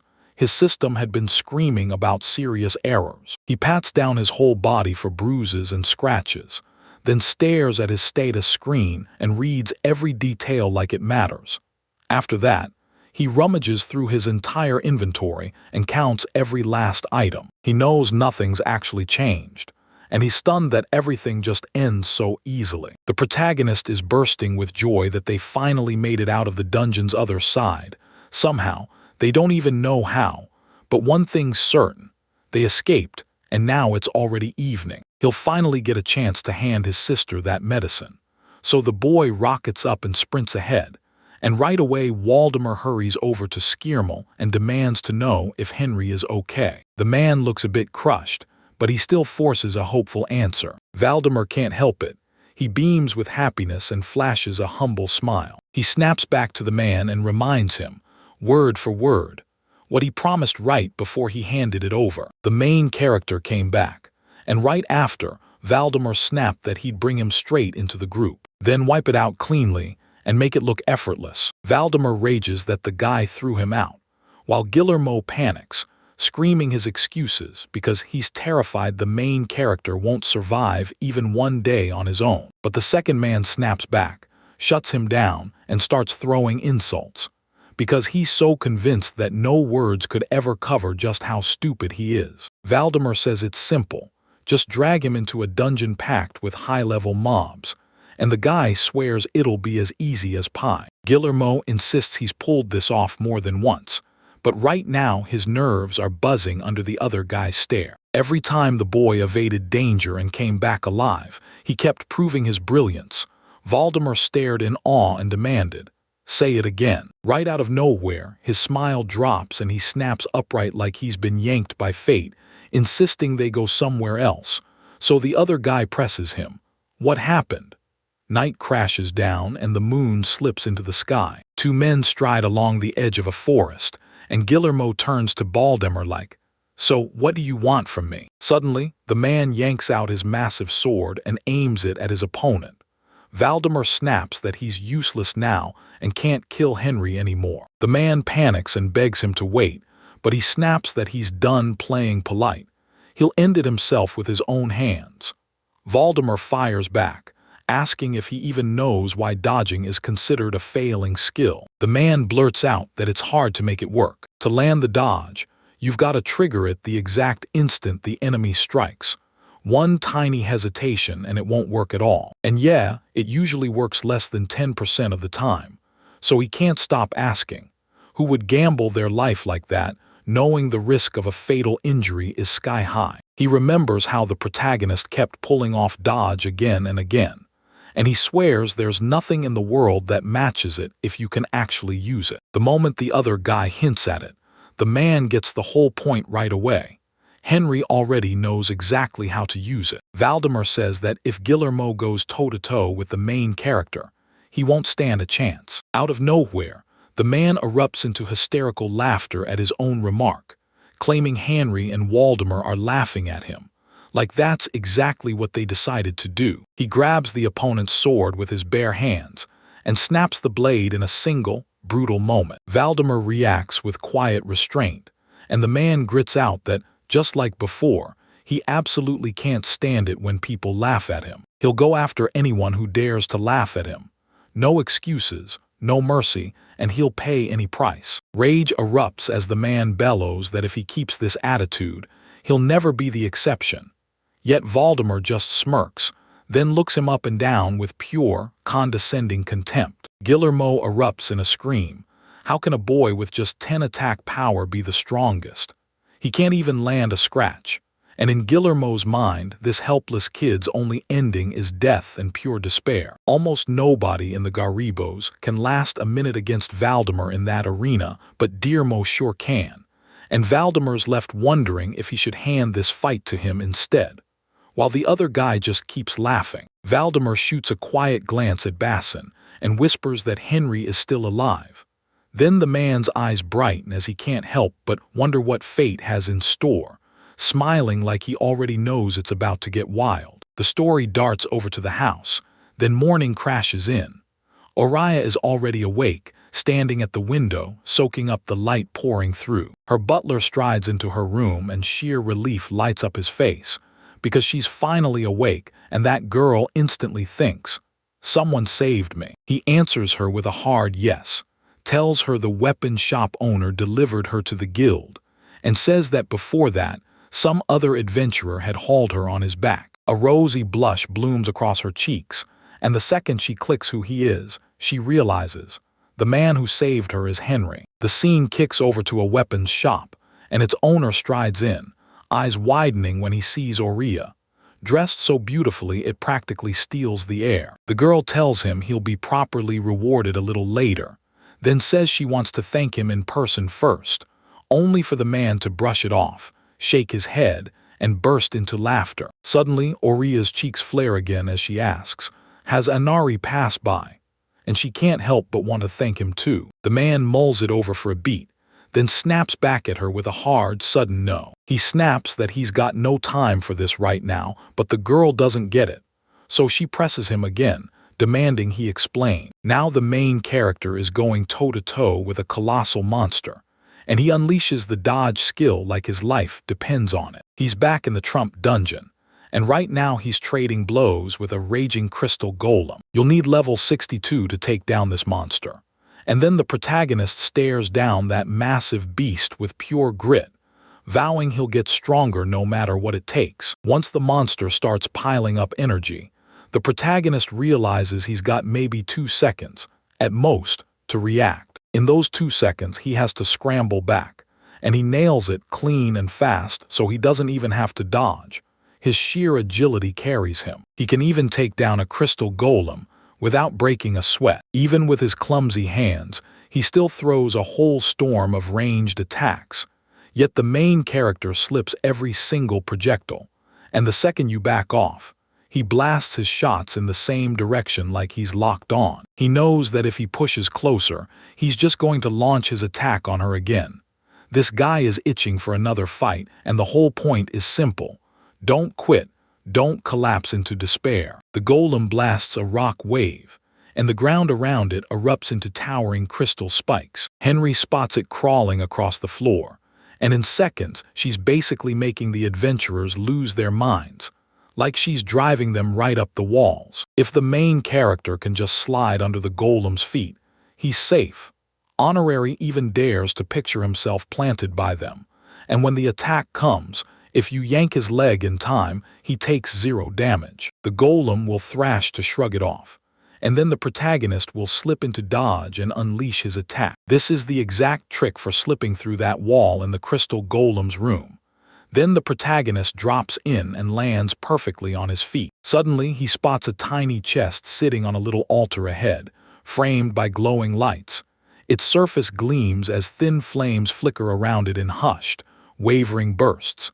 He inches closer, and pure excitement and wild curiosity crash over him. Henry realizes this is the prize for clearing the tramp dungeon, so he compares the rewards to his very first guild run, then locks in on the one he's after, because this is exactly what he needs to push to the next level. When the automatic knight came barreling in, all he could do was sprint for his life, like a man dodging fate itself, and Aureus pulling him out was pure luck. The protagonist can't stop thinking about his comrades. Gilbert and Kills didn't get the same fate as him. He shuts his eyes and bitterness hits like a punch. The boy sprints up the steps, wondering, who knows, maybe this kind of thing will come around again, because Henry refuses to even imagine a world where he can't protect his sister. He needs it right now. He yanks open the chest, and the moment it opens, blazing light explodes into the room, flooding everything in glow. He pulls out a tiny book and breaks into a silent grin, thinking this is it, an attack skill. The protagonist grips a book packed with knowledge, and just by using that passive trick, he boosts his odds tiny at first, but enough to land more critical physical hits. Henry gulped down his excitement, stared at the system window like it was a lifeline, and watched it offer him a choice: use the item or don't. Then he tossed every doubt aside and slammed the yes button. Out of nowhere, a brutal surge of power crashes through him, and his head starts pounding like crazy. He squints, trying to make sense of it. A system prompt flashes right in front of him, nudging his odds upward, a tiny bump that boosts the chance his critical physical strike lands, and cranks the extra damage by 3%. The system flat-out tells him the tiny boost to critical chance is already spent, and if he wants real critical damage, he has to smash the enemy's weak spot. A weak point is a spot where defense drops low, based on 3 key indicators, right as he remembers the Phasal dungeon, where monsters hide weak spots in specific parts of their bodies. Even when he landed a knife blow on the weak spot, it still bounced off like nothing. No damage, not a scratch. The protagonist has no clue how much he'll need to boost his attack power just to survive the damage coming his way, because all he's got is 10, and with pure panic-fueled resolve, he reaches for the dagger at its sheath. The boy drew a dagger, stared at it with steely resolve, and Henry thought, good, this is the beginning. Now I might finally cut down the monster and level up. The main character flashes a small, modest smile, blush creeping up his cheeks as pure excitement surges through him. His heart thunders like it's about to burst out of his chest. He rockets to the fortress, desperate to find out whether this harmless, physical Cricherin hobby can actually tip the odds. He can't stop wondering what that tiny boost in physical crit chance really means. He figures, if there's a minor, there's gotta be an average. Then decides the minor is average and the big leagues are significant. So when he finally gathers the books of truth, his agility rockets all the way to level 1150. He can't stop wondering what'll happen if he turns. Just like the Book of Knowledge, the protagonist grins, clocks the truth, and decides, I've got to try this. Then bolts away from the monster like his life depends on it. Henry has already hauled in a stack of knowledge books, and now he stares at his prey with pure, breathless admiration. He can't stop bouncing with excitement, dying to know what's coming next. First, the boy asks if the minor can truly become a medium. Then he hits the yes button again. Henry the initiate bursts out with a loud, yep, I knew it. as the system confirms the skill just got used, and now every physical strike hits harder, with a 7% boost to your odds of dealing massive damage to the enemy. Henry hits the yes button again, desperate to find out what a significant increase even means. He blurts out in pure joy. Then the system flashes again. That skill has been used, boosting your odds to land even more damage with a physical attack by 50%. Then he wipes his face and finally blurts out the question burning in his head. Does anything go higher than significant magnification? Another system window pops up, screaming that this skill gets used, and promises a 99% boost to how hard physical attacks hit. So the main character treats it like an extreme hobby. Henry stares at what he's pulled off, stunned, because he knows this isn't the top, not even close, and more is absolutely within reach. He even assumed the big attraction was the ceiling, so that's why he only grabbed 3 books. He thinks 99% is plenty, and that nearly every hit he lands will turn critical. But he can't stop wondering what comes after the emergency, so he grabs another book and dives in. After a while, he drops in another 10 pieces, then plops down on the ground right in front of the system window, grinning like he's just getting started. Henry can't stop thinking. What happens if he opens the Book of Knowledge when he already got a brutal power spike? And could the critical rate jump all the way to 120%? Part of him feels like it'll blow past 100%. With a grin, the main character declares he can crank up the damage way faster than just a tiny bump. Then the boy slams the button again, and a girl appears right in front of him. The system basically tells you this moment's the sweet spot. Physical attacks with insane critical chance attraction are top tier right now, while everything else is still cooking in the dev oven. The main character stares at the system window, jaw dropping in pure disbelief, like he can't even believe this is really happening. Before you step into the dungeon, double-check that every single thing is set and ready. The protagonist scans his gear and freezes. There it all is. A tiny shield from the golem, food and water, a healing potion, a map, and a knife, perfectly set and ready. Henry clicks the weapon back into place, blurted out an apology, and tells him he'll come back for it later. Because right now, he has to get what happened next, and when he remembers the past, his eyes widen as he spots the system point. That crazy spike in his crit attack chance is now totally unusable, and the boy can't help wondering, how long is this maintenance gonna trap them? He stared at his sleeping sister, muttered that he only wanted to check if he could level up, and you could practically feel greed leading him straight into trouble. They're basically admitting he's gotten insanely greedy lately, and he's even bragging that if he finally levels up, he'll get even stronger. Then he might finally pile up enough cash to buy the medicine that could save his sister, or he might score it from some brutal high-level dungeon drop, or snag it as a prize the moment he clears a mission for the very first time. He gently strokes his beloved sister's head and swears that the stronger he gets, the closer her recovery will be. She can't wait to see that smile light up her face again, and to look back on everything with nothing but joy. Before Alirith even manages to get out of bed, he already remembers the girl greeting him with a bright smile. Then, just like that, she goes silent. The main character looks wrecked, dirty, battered, and bleeding.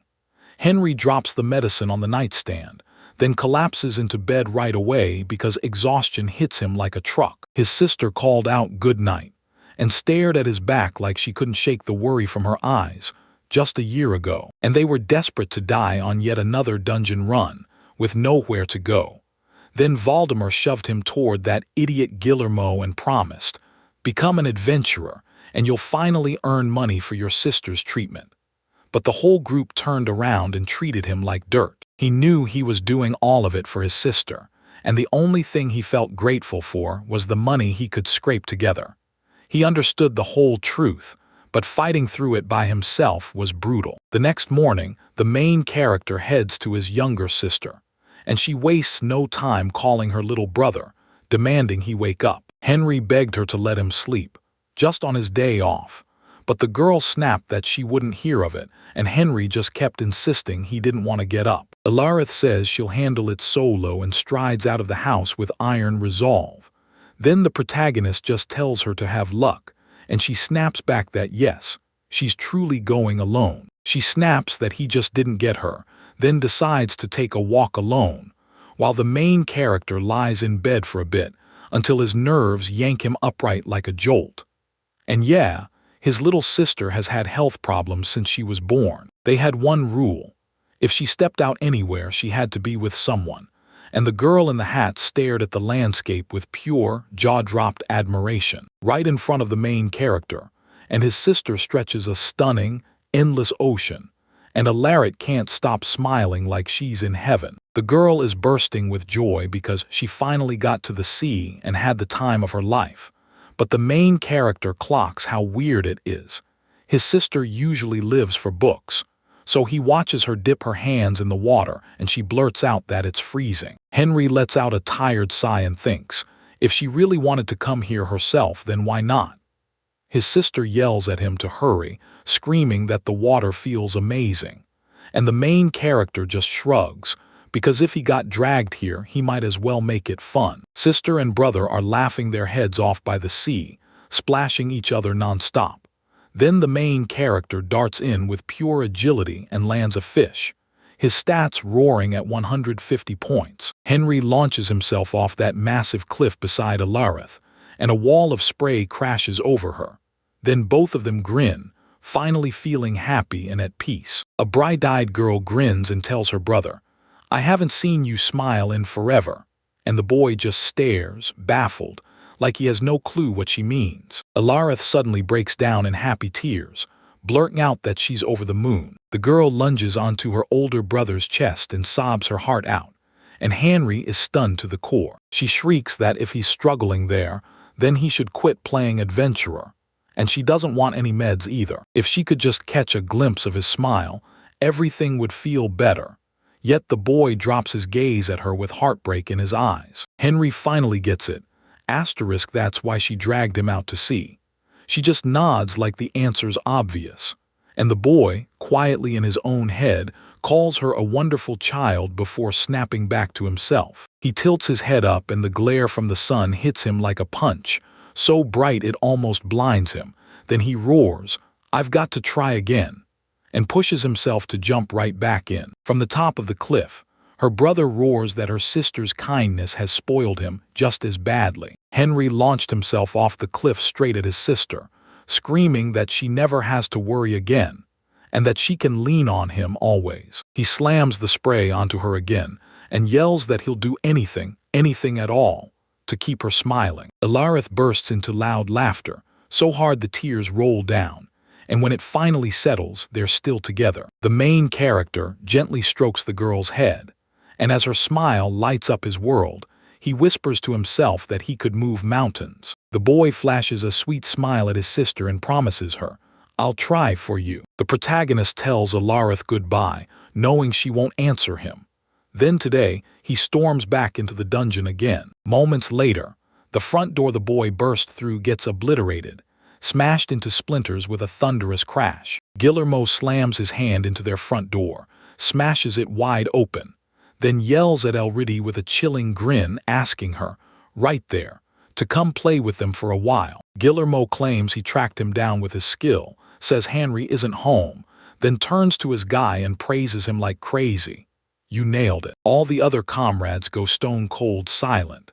Then one subordinate blurts out that the house is empty, and there's barely anyone there. Guillermo suddenly smashes him in the nose and roars, asking if he's a fool. The man grins and tells them, "This is everything you need, and it's exactly what I value most." Guillermo can't stop wondering where she's gone, while the boy leans toward his sister and asks what the boss plans to do. She snaps back that he's not after answers. He's out to torment Henry. She realizes he's trying to make her watch him break down and cry. He greets the girl with a sharp, sarcastic grin, claiming he's been dying to meet her for ages. Then he flashes that arrogant smile and can't help but notice just how adorable she is. He kicks the bed and roars for the girl to wake up. Yet one poor cat, locked in a coma of its own, doesn't react at all. Guillermo yanks her up by the hair, grinning as he asks if she wants to have fun with him. But Ellerit doesn't move or react, and his smile vanishes just as fast as it showed up, rage snapping in his eyes. The man slaps the girl across the face and roars at her to wake up. He slams it onto the floor, and every one of his subordinates freezes in shock, while Guillermo boils with rage, furious that nothing is going according to his plan. Guillermo lunges in with an angry kick to her body and screams for her to cry and roar, while the man rages and demands of the unconscious girl why she isn't even reacting to what he's doing. The woman steps in, presses her fingers to the baby's pulse, and realizes the girl has been shoved into a coma. These drugs are the only thing holding her to life. Guillermo gets it. This is painfully boring. He yanks her hair again and snarls in disgust, because she can't even scream or cry. He just can't wrap his head around why she's needed at all, or why she exists. Guillermo stared at her and suddenly, bam, an insanely funny idea hit him, and an evil grin snapped onto his face like a stone. He snaps that there's nothing he can do for her, so she should just drop down and sleep. Then he shoves her roughly back onto the bed. Guillermo flashes a cruel grin and barks at his team to fall in behind him. Then the girl's eyes widen, because she has no clue what he's about to unleash. The hero's whole house erupts in blazing flames, and everyone crowds the sidelines, helpless and frozen, while the roar of the fire tears through the dead-quiet neighborhood. Guillermo erupts in loud laughter as he stares at the burning building right in front of him. His subordinates stare in disbelief at everything their boss is pulling off, and the girl blurts out, "Can you really do that?" But the guy just shrugs and admits he has no clue. Only one girl finally finds the nerve to face him. She erupts in furious screams, accusing him of losing his mind and doing unspeakable things, while he just stares at her, completely baffled, like he can't even figure out what she's talking about. The girl screams that the main character's sister is about to burn. Suddenly, Guillermo's face twists into a wicked, cruel grin, and he laughs, saying it's very funny. The man bears his plan.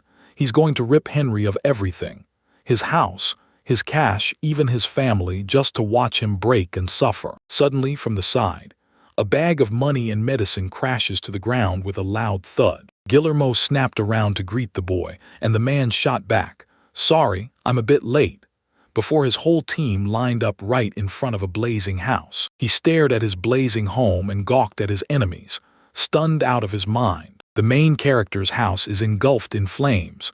Watch it all go up in smoke. Guillermo stared at the kid, grinning like a maniac. He snaps his eyes open, stunned by what he's seeing. He leans in and asks where his sister is, like she might still be inside. Guillermo tells him she's perfectly browned on the inside, then points straight at the ruined, burnt house. Henry strides right past him, then barrels toward the burnt house. The guy asks the boss if they should kill Henry, but Guillermo snaps his hand out and cuts him off, saying it's way too early. The protagonist drops to his knees before his burned-out house, shouting his sister's name into the smoke, and his whole body shakes with a helpless, fine trembling. The protagonist drops back into a lean, like he's got a plan brewing. His face twists into a terrifying grimace, rage and despair twisting in hard knots across his features. Rage tears pour down his cheeks, and Guillermo can't help but grin as he bellows. The man tells him to scream and sob, then presses harder. He wants the protagonist to crack, begging for a first-hand glimpse of the despair he's craving to see. Guillermo presses the protagonist. "Do you think you're at fault?" And Henry snaps back that Guillermo's wrong because his sister died, and it was because he was too weak. Guillermo roars that she's dead, then his weakness. The boy screams at the top of his lungs, pure rage exploding out of him. Memories of his little sister hit him like lightning, her face bent over a book, her hands knitting a wreath, and the way they frolicked together at the sea on that rare day off. She's always been the most precious thing in his life, and her image never stops haunting his thoughts. The protagonist wipes the last tears away, still kneeling, and falls quiet. Then Guillermo bursts into loud, smug laughter behind him, satisfied as ever. He gushes that it's the most incredible feeling ever, then leans in and asks the boy what he can say. The man demands, "Show me everything," and Henry heaves himself up from his knees with shaky, painful effort. Guillermo demands to witness despair firsthand, his face contorting with pure horror. Then the protagonist whips around. Iron confidence blazes across his face, determination locked in tight. Then one tear slips down his cheek as his eyes sharpen like blades, ready to destroy his opponent. The man stares at his own face in shock and demands, "What's wrong with me?" But the team boss snaps that he can't stand how it looks. Guillermo bellows at him, daring him, right there, to say whether he knows who he just had the nerve to stare at, because in Guillermo's eyes, that guy is nothing. Right now, Valdemar stands on the balcony, convinced the clash is about to start, and he's sure Henry will slip away by himself, clean and easy, thanks to evasion. But the second he clocks that he's a coward who turned his back on the enemy, he'll have to face him himself. And yeah, he's been doing something wild for quite a while now. Turns out, fate itself sends someone special. And right then, a system cat pops up in front of the main character, blasting out an eye-searing glow. Sure, fate alone wasn't going to cut it. It was just the first spark of real effort, and the protagonist couldn't believe it when the status bar even showed up in the first place. Everyone else was shocked too. Suddenly, a young girl pops up on the system panels and blurts out that she's here to unveil a brand new skill, one that was impossible to get before. The protagonist jolts in shock as the system blasts that he's already confirmed the book of knowledge for this exact reason, right now. Then it updates his skill. Now his skill surges with pure, ruthless focus, chasing a critical hit with every ounce of physical power, as light blasts over the boy from head to toe. She's fully convinced he'll be more than satisfied, and the guy can't believe how good she is. Because the second fate finally leans his way, he's got a choice. Let the moment slip, or grab it and keep the ride going. If that second truth hits him, the main character finally has a shot at becoming a first-class adventurer. The dream is right there, burning in his chest. His eyes stay cold, serious, and locked on the road ahead. Henry grips his blade, lifting it like he's about to make fate pay. That young guy couldn't care less about the eerie aura hanging around the main character's knife. His girlfriend from the same team can't even wrap her head around it. She says she's never seen anything like this. And the guy's just standing there, completely stunned at what kind of skill this might be. He snaps his head to his boss and bluntly says he hates it, then grins, shocked to see they were actually scared of Henry. He shrugs and says, "After all, I've only got 10 attacks level 1. In his mind, it won't even leave a scratch, so he couldn't care less about that skill. Even all that bragging about his acceleration won't save him when his world finally runs dry. Guillermo roars that he'll kill the main character, and the man fires back. Henry was the very first to meet his gaze with a bloodthirsty stare, and every soul who's tried to block the big three has ended up on their knees before him. Guillermo spits out that he's the only one who never bent the knee to him, no matter how many times he tried to wipe him out, and that this guy's very existence drives him to fury. Then Guillermo yanks out his gun and growls that today, it all ends. The leader of the group sneers that he'll end him with this thing, and you can practically feel his blood ignite with rage. He grips the battle axe of despair, and with it, every hit can spike hard. If the enemy's level is lower, the attack power jumps to 2.5 times, straight up about 2400. The man snaps at the boys to freeze, then promises he'll kill anyone who isn't instantly satisfied. Guillermo can't believe it, because he hasn't felt something like this in a long, long time. Two rivals lock eyes across the battlefield, but the hero doesn't even flinch at a single word they throw at him. The man snaps, "So you're gonna attack?" And the kid instantly panics, apologizes, and calls it a dumb question since he won't cause a single bit of damage, then promises to open with his fastest attack. Guillermo lands a lightning-fast punch, and the attacker smirks, sure the protagonist can't slip away in time. Then, right out of nowhere, the aura around his knife vanishes, and the man tenses up instantly. Suddenly, he clocks it. The boy's already quit, sees that fighting him gets him nowhere and throws in the towel, and that realization sparks a grin on his face. In this case, the man just steps in to end the main character. He figured Henry had courage, but now it's clear his life is headed for the same pointless fate, and he advances to slaughter the boy. His weapon crashes down, yet Henry stands there totally unscathed. He's stunned, his attack fizzled, and he can't believe it, especially when the boy didn't budge even a single inch. Then out of nowhere, his subordinate blurts, "Sir." The girl yells at him to look at his hand, and the man stares in shock at the severed one. The main character just hacked off with an axe. Guillermo stares at his severed limb, and a brutal scream tears out of him. Half shock, half pure agony. His horrific scream tears through the air, and he throws himself over his hand, trying to stop the blood before it keeps pouring. Guillermo can't even figure out when the man did it, when he managed it, when he cut off his own hand. Now Guillermo's staring, wondering if it was him, and the main character just stands there, frozen and silent, not reacting to a single thing. The man grabs Henry and demands, "Did you do it?" And you explode back, "No way, he only has 10 attacks." But right then the boy drops dead, gasps, and stares at him like, "So you're talking about asterisk that?" Henry roars that the fatal blade is in his grip, and the boy sobs back. This move will curse him with the exact pain Alarith fought through, leaving Henry staring at him in stunned amazement. Guillermo's subordinate stares, stunned, eyes wide as her boss grips his injured arm in pure agony. The man beside him blurts out that the boss's defense is massive, even by adventurer standards, and he snaps right back that it's way higher than it should be. Guillermo, meanwhile, can't even wrap his head around what kind of skill this is, or how something like this is possible. Guillermo mocks the main character by repeating his words, then flat out declares it's total nonsense. The girl on the man's team pulls up the enemy search and hunts them down. She shrieks that they're all idiots, and that Henry couldn't possibly have done this. There's no way he cut off his own hand without anyone catching on, and to her, it's crystal clear.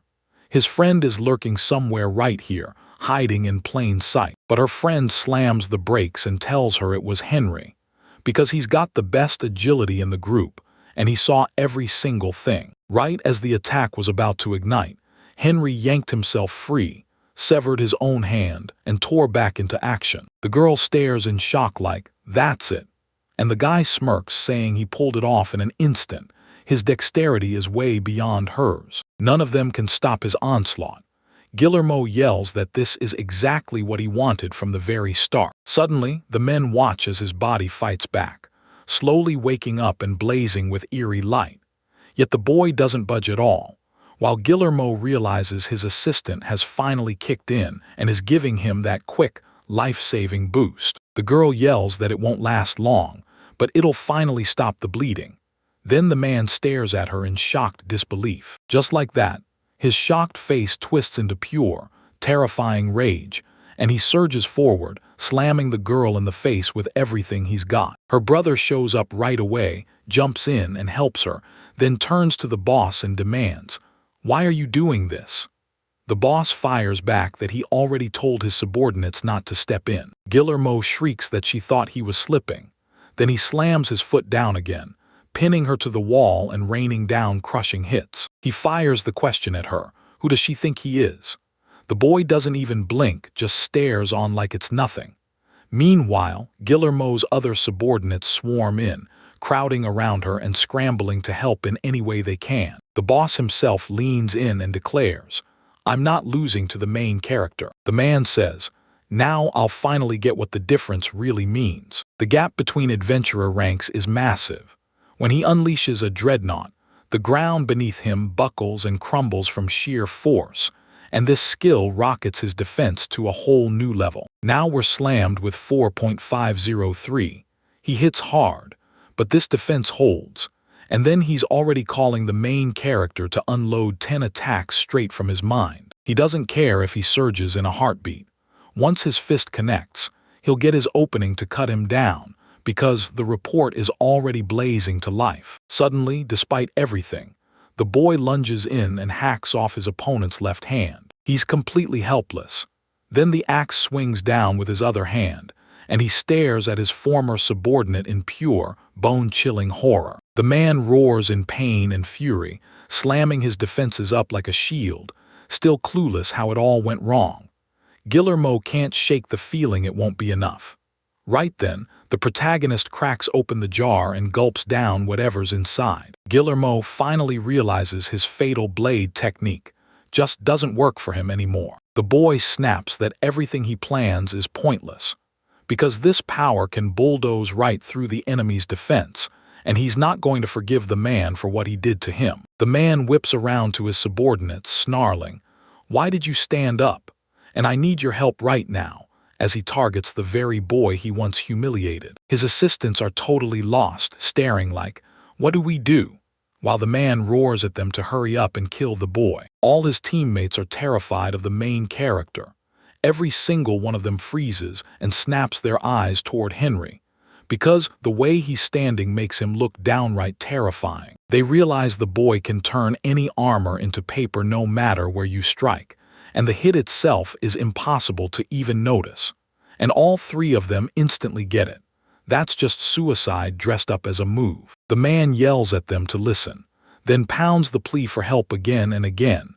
Yet the girl who tried to help him earlier just shuts her eyes, drops her head, and gives in. Guillermo snaps to the truth that they're useless, then bolts, fleeing the boy with everything he's got. Henry leans in and demands to know where he's headed. He finally reels him in and smashes a punch into his ribs. Henry snaps back with a brutal strike to his opponent's back. He lunges with the doom blade, and a single brutal slash splits the enemy in two. The young man finishes the fight with a blinding rush of lightning-fast strikes. The enemy finally breaks, crashing down hard into a pool of his own blood. The man's allies stared down, hearts sinking, as they finally realized their boss was gone for good. A worn-out girl gasps and calls out Guillermo's name. Henry looms over his fallen foe, realizing he's the third of Garabaz's big three, who just got wiped out by a level 1 prisoner. Comrade Guillermo was told to sprint harder because once the boss was done, Henry was going to explode in and pounce on them. The girl told him, "If this is what Henry wants, then I'm ready to pay for every sin." The girl said, "In this group, Guillermo can do whatever he wants," and they just watch in awe, laughing with joy. But what he pulled off this time crossed every line. Henry hurled his sword, and the boys instantly went wide-eyed in shock. Guillermo groaned as he flopped onto the bed, and when Henry slid down beside him, he cocked his fist and started swinging. He lunged and smashed the man right in the head, landing a brutal hit for 10 attack points. He couldn't forget the guy's face when he bragged that he was the only one who refused to bend the knee. Henry said that no matter how hard a man humiliates him, it never breaks him. He dug in, refused to fold, and swallowed every blow life threw at him. Then the young man finally broke down and cried. He pushed through every bit of it because Alarith was all that kept him standing. No matter how hard that man swung or how many times he kicked, he still couldn't shake the truth. Elarit would be waiting for him at home. He kept going through all of it just to catch one smile from her. He'll go to any lengths to protect that smile on her face. After all, he made her a promise. Now this young man can't even imagine living a day without her. Guillermo's comrades stared at the crying honoree, stunned. The man dropped into his seat and swore he was ready to pay for his sins too. Then the girl gasped like, "Wait, are you really telling me to run off by myself?" The young man snapped that it was all Gear's fault, and the girl shot back that they never stopped him, so maybe they share blame too. Then he demanded, "How could you have stopped him?" And the second girl hissed that the man was a hopeless egoist, like dealing with him was nothing but pain. But dying alone sounds brutal, so she stayed right by his side. Then out of nowhere, she saw the man start to move. The man screamed at the top of his lungs and completely lost his mind. He sank his teeth into Henry's shoulder like he meant it. The comrades gawked. How was the boss still standing and fighting? And then the man snapped, "This isn't a fight anymore. This is it." His real fighting instinct finally on full blast. Henry stared at that spot and realized he couldn't dodge, so he was stuck, with no clue how to move. Suddenly, Guillermo snapped that he wouldn't go down alone, and Henry guessed why. Guillermo told Henry, "Come with me," then swore he'd trigger the self-destruction skill. Suddenly, Guillermo felt a sword smash straight into his head. The whole room went silent with shock. Then Guillermo snapped his head around to lock eyes with the attacker. Henry didn't have a clue what was going on. Then, out of nowhere, a tentacle slammed into his view, and he couldn't even figure out what he was looking at. Suddenly, a hand shot into view. Out of nowhere, that same familiar silhouette burst into view. That's when I realized it, Alarith. The girl looked him in the eyes and called out his name. The knight swore he'd seen a ghost. Then the girl chimed in, saying she'd spotted one too. Right ahead of them stood a girl, alive. They couldn't process it because her entire house had burned to the ground. He leaned in and demanded to know who she really was. The girl lit up and greeted them, then told them her name, something mysterious, like it didn't want to be spoken out loud. She had no name to cling to, so she picked the only identity she could, someone. The hero snapped at her to cut the act, then demanded her name and the real reason she was trapped in that body. The girl looked him in the eyes and told him she was endlessly grateful. It was the data he'd raised that never got realized. They snatched the girl's appearance and wore it like a mask. Long ago, in some kingdom in some far-off land, data was born, and only the content was ever set free. I saw these clues flash through my dreams, like the answers were screaming in the dark. So tell me, what would they even do once they finally got access to the outside? They debated which city to strike first, and how to wipe out every last human. They didn't get a face or even a name, just got tossed aside like trash. No one could ever track them down. But they kept slipping out that data anyway, refusing to fold, and clung to the day when reckoning would finally hit. They dared to hope that one day they'd thunder across the whole world, like a storm that leaves nothing untouched. Someone swore she's the one impossible piece of data that was never supposed to exist. The protagonist just couldn't process it.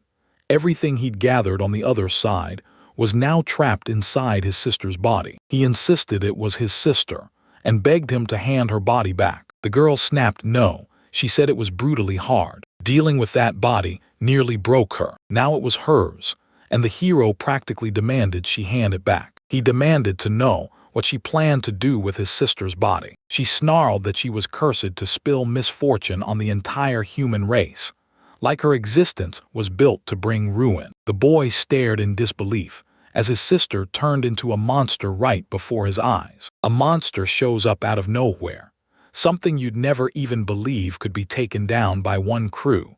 And this isn't some small problem. It's a universal disaster that can only be stopped when many groups team up together. One of the knights unleashed a blazing fireball. Someone said it was pointless because she was insanely strong. She said that to make an opponent fit their needs, they only had to use one more. Someone said they should have fun making monsters, and the girl smiled and said it was ridiculously simple. Anyone with a unique skill could do it. Then she told everyone, "Repeat after me. First, you've got to prep the body. Because the higher the adventurer's level, the bigger and deadlier the monster they'll face." She made them picture it in their heads, like they were sculpting plasticine with their own hands. His hands were right where they needed to be, and the forehead healed up early. A woman barked an order at him, "Eat me." The monster snatched the girl and swallowed half of her in a single, horrifying bite. One of the adventurers snapped into an attack, but the girl cut him off instantly, shouting for him to devour everyone. She blurted that she felt awful having to call him anything at all, because monster was the only word that fit. People around him bolted into a sprint and someone shouted, "That's his mother." She told him to handle the situation with care, and to give him a name that was soaked in pure, motherly love. The girl stared in horror as the monster wiped its mouth, then swallowed the entire adventuring crew in one brutal gulp, even though they were all high-level. He crunched high-level adventurers like snacks, and that's how he swelled, just a bit. The girl commanded the faceless giant to unleash an all-out attack. The guy snapped to it. This monster wasn't just lurking, it was about to smash the city to pieces. Up until now, he'd only been able to take down bosses of every size because dodge was his secret weapon. Now he burned through every last drop of mana and chugged every potion just to survive that monster fight. He'd never beaten a boss in his life, but he refused to let that monster walk away. The girl seethed that they were fighting back, and the boy just stood there completely clueless about what was happening. Someone screamed at her to keep her head in, saying she wasn't just watching, she was taking over that body. She froze in place, like time itself just slammed the brakes. The girl grabbed the boy's hand and yelled that they had to run, right now. Elreth swore she'd lock up that giant. No uniform, no mercy. So the hero had to bolt before she could catch him. He snapped back that he couldn't run. No way, no escape. The girl snapped that the monster was spiraling out of control, and she couldn't hold it back for much longer. She tore into the air with a full-throated scream of her name. The girl asks what he's doing, then smiles and says her name like a secret meant for him. Someone. She said she seized control the moment the girl got struck on the head. He leaned in and demanded, "Are you really telling me that's your sister?" The girl said one was driving her crazy outside and the other was wreaking havoc inside. So she snapped, "What a noisy family." She leaned in and told him, "Listen closely. I've been stuck waiting for the body on the wrong side for ages, and I finally got it. Now I can get out." Someone spun toward the formless giants. She said he had to beat that boy first, because she'd had enough of him. Still, it didn't go for anyone else. The monster lunged straight at the girl. She froze in place, and she couldn't even figure out why. Just before everything ended, the formless giant leaned in and flat out refused her orders, saying he'd do whatever he wanted, and she'd better stay out of his way. She'd finally slipped outside, and it felt like the world hadn't moved an inch. The girl was useless to everyone once again, treated like trash day after day. Yet she couldn't even wrap her head around what she'd done to deserve it. She wasn't just strong. She was a full-on raid boss, and when she showed up, misfortune marched straight for humanity. They said she'd ripped the world apart down to its very bones. The main character yanked her into his grip. The guy leaned in and demanded to know if she was okay. The girl couldn't figure out who to blame for her sins. The monster spat that he hated her, then confessed the real nightmare. He wanted to kill her and walk free. She told him, "Since I'm the raid boss, everyone's out here hating me like crazy." The main character swore he'd protect her, no matter what. He told her, "If that monster tries to hurt you, I'll stand in front of it." And the girl snapped back, "You're no better than anyone else." She snapped that she won't protect her. She'll protect the sister who's still inside. Someone accused him of lying, and she snapped back that she couldn't stand people like him. More than anything, he admitted straight to everyone that he was a trash brother, because he couldn't shield his sister when it mattered. He snapped that she was right. He just wanted to protect her, and then he seethed with hatred for her for taking his sister's body. Because of her, he finally got to see his sister again. She flashed a grateful smile and thanked him straight from the heart. She shot him down hard, telling him not to get any ideas that she'd come rescue him now. He swore that this time, he'd stay by her side and protect her no matter what. Someone fired off insults, calling him stupid, then bragged that he'd never beat him. She said his sister, and sight her went into full panic, screaming nonstop, because she was terrified for her brother. The girl pulled her in and told her, "Come on, just chat with me for a bit." The guy drained every last drop of mana after pouring it all into the monster fight, and he blew through every potion too. He had to refill it somehow. And when Guillermo's crew got wiped out, the items just fell into their hands. He couldn't wait.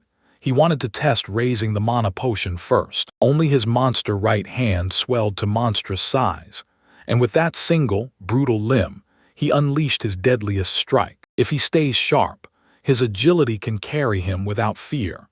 Now all that's left is figuring out the one move that breaks his opponent. He shot an apology across the room and promised he'd use the potions. His mana surged back to full strength. He's got enough to go again, more than once. The protagonist unleashed his fatal blade skill, his only shot to strike that monster. Doomblade is a savage skill that slips past any defense.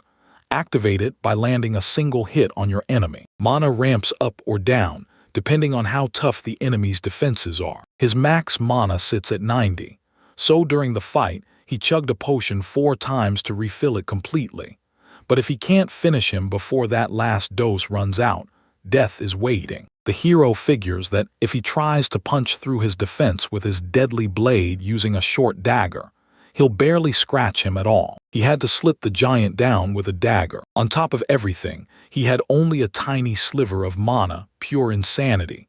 But there was no other plan left. He had to smash that monster from the inside. And then a wild idea hit him. What if the defenses were so overpowered that they burned through his mana faster than he could refill it, and as soon as the assault started, his mana would drain to zero?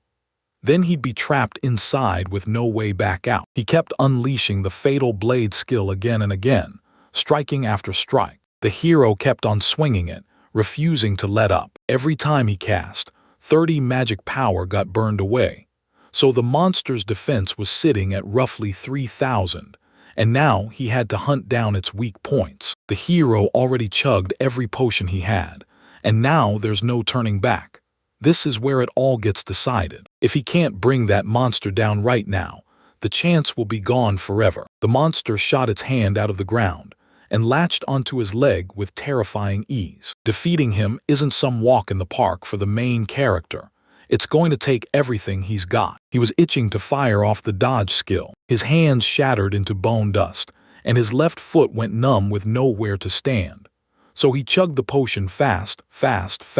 He tore the place apart and still couldn't track down his bag. The monster's wound sealed up and vanished like it was never there. The hero dragged himself upright.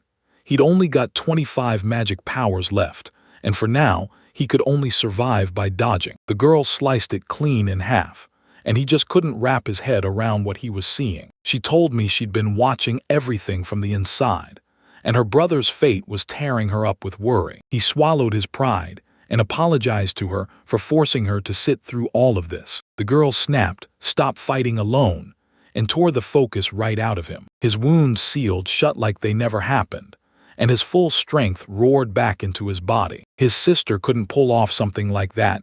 She wasn't an adventurer, but that didn't stop it from being possible, because someone's body could still do it. Elarith told her, "She's inside me," and when they talked, the girl finally nodded, agreeing to let Elarith borrow her body for a while. She said that once you step outside, the voice inside gets so loud it basically drowns everything. She was seething with unhappiness, so whatever they whispered to her would stay locked away as their secret. The girl swore she couldn't hold that body for long. The guy leaned in and asked her to tell him all about herself, and Elarith snapped back that she didn't want to waste even a second while they still had the chance. And just like that, 2 terrifying monsters showed up at once. Because the girl sliced it clean in 2, he demanded she step aside, and she shot back that she'd fight too. She dove into housekeeping the moment she realized walking was getting too tough. Every single day, she broke inside, helplessly watching him gamble his life in the dungeons just because of her. Elarith begged for the chance to fight right by his side. Now she was trapped inside someone else's body. The main character leaned in and warned her not to pull anything reckless. She shot back, "As long as you're by my side, I'll take on anything." The real question was, how in the world could they bring that monster down? His attacks were still rough and half-baked, nowhere near ready to deal real damage. He dodged them with zero effort. The girl admitted she couldn't dodge as flawlessly as he did. The monster's power was terrifying. Any wound healed right back in seconds, and somehow they were multiplying again. The monsters couldn't be split in half, no matter what they tried. Even if someone strikes him down, he bounces back on the spot. Elarith pushed the fear aside and told herself, "Don't you dare quit." The guy swung the fatal blade and sealed his fate. The monsters surged and multiplied again, and the heroes had to slam their plan back together. He slammed his dodge skill right on cue. They got smashed by the monsters and had to figure out a way to hurt them for real. The girl leaned in and said she had to check something right now. He told them Elarith was right. If they couldn't carve through the monsters, then maybe a full-on strike would smash them instead.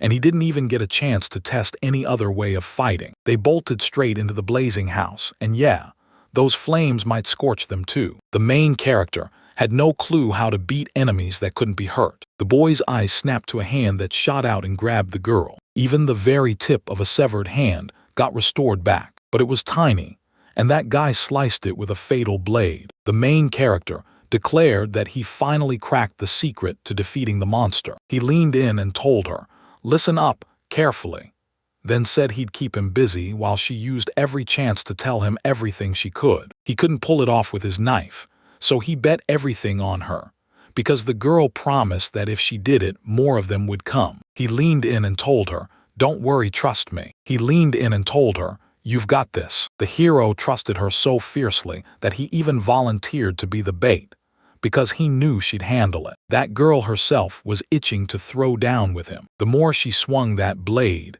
the more they kept multiplying, like they couldn't be killed fast enough. But their ranks kept shrinking, and the tinier they got, the quicker they slammed back together. One by one, they couldn't do much, but together there were just too many of them to stop. The main character bragged that he crushed one monster, and swore it was all because of his sister, while she just smiled and said she'd known he'd show up. Looks like if you slash it, it only comes back as big as what you cut off, and even that comeback has a hard limit. The tinier the monster, the less mana it drained.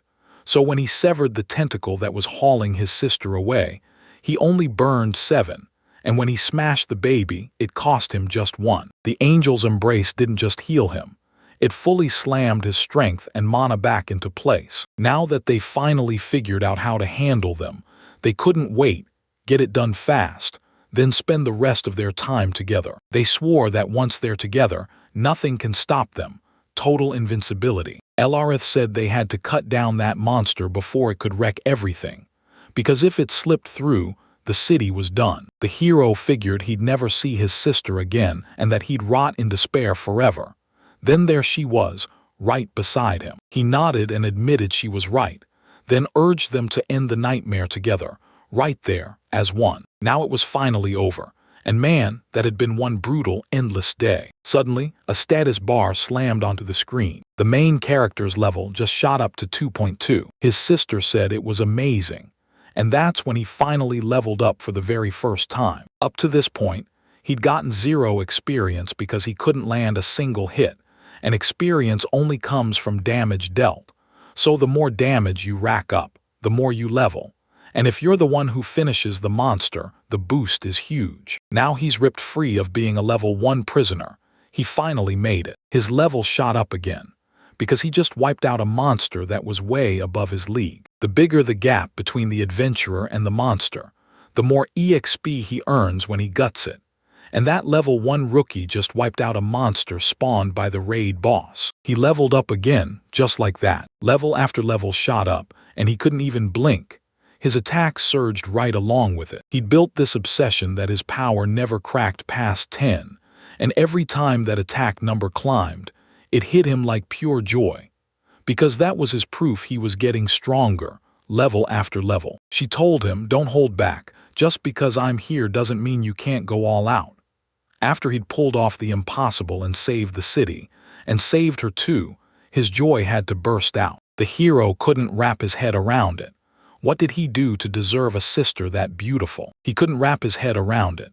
Somehow he hit level 15 right away, and he still couldn't believe it, while the girl practically burst with joy too. He earned that sword skill the hard way, by hunting and slaying a specific number of monsters with nothing but a blade. It's a special skill. Master the weapon the right way and it unlocks power. Swing it without that know-how and you'll get nothing from it. That's why his attacks hit at 10. His weapon skills were basically non-existent, and he only brandished an herb-picking knife for show until today, when he finally gets to swing a real weapon. The hero snapped, "With weapon skill, low attack doesn't matter." And the girl shot back, "I don't even get what you're talking about." He told her, "From here on out, I'm getting even stronger." When you become an adventurer, you don't just learn things. You grind the basics. Swordsmanship, blade strikes, desperation techniques, lance mastery, quick dashes, and more, starting with weapon mastery and a few closely related skills. To become an adventurer, you've got to march into church and get your status stamped. So when his father wasn't there, he still had to hit the church and somehow pull together a way to feed his sister. All he walked away with was one brutal skill: evasion. Now he's finally unlocked the power to wield weapons like a pro. The girl flashed a smile and told her brother she was proud of him, and he said it was all because she showed up, then turned and thanked her like it mattered more than anything. Alorith told him that the second he was safe, her power just vanished, like it had never even been there. She swallowed her pride, apologized to him and said, "I can't keep using this body anymore. Now it's claimed by someone else. Using it takes pure, exhausting willpower." He swore he had a healing potion tucked in his bag, and told her to name the amount she needed. Then he'd figure out how to help. She shot back that there was nothing anyone could change, then begged him to hold her a little longer. She told him, "Don't worry, I'll still be in this body." And then she leaned back like she had only one mission left: get some sleep. The girl leaned in and asked if he still remembered those bedtime stories from when they were kids, then begged him to tell her one right as her eyes started to droop. The hero leaned in and told her the tale of a boy who fought tooth and nail for his sister, refusing to let her be taken away. Then she stepped in and became his big sister. He claimed that she was an aristocrat while he was nothing at all, a complete nobody. Elarith gasped that she couldn't keep her eyes open anymore, and the boy told her it was time to drift off to sleep. He was praying that one day he'd finally run into his uncle from the gun shop, and that other girl too, while his sister swore he would. The main character straight up promised, "I'll bring them in for sure." He swore to her, no matter what it took, that he'd drag her back into his life. The girl begged him to be gentle with someone. She just couldn't figure out why they kept daring fate and shoving the limits. They said just a little more and the girl's soul would have gone up in flames, so she snapped, "I need to sleep." Ella thanked her and begged, "Will you watch over my brother?" The other voice smirked and bragged that she devoured weaklings like that before breakfast. The girl pleaded with her, "Don't you dare start saying nasty things." The hero sat there and admitted he had to track down a whole new place to live. No excuses. He told them, "We're hitting the city first, no delays." Someone told her she should go with him. He demanded to know if she was really sure, pointing out the city was packed with people, then insisted she swear she'd keep herself under control. She asked, "Can you promise you won't smash even one toy when that whole mountain of them is right in front of you?" Someone said, "Then she'll just wait it out." And the guy shot back that her view of the world didn't just feel different, it was totally warped compared to a normal human's. She was a total catastrophe for all mankind.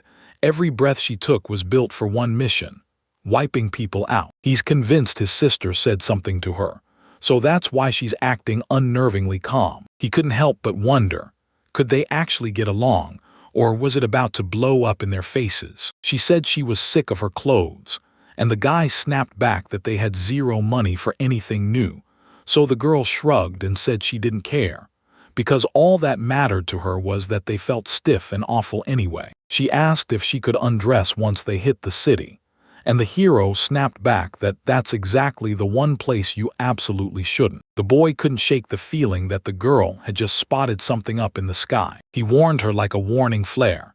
She was pure unpredictability. The hero bumped into that man again, right there while he was with his father, and he couldn't believe what the guy was doing next. The man burst into laughter and admitted he couldn't stop wondering why the report was suddenly late. Nobody saw it coming.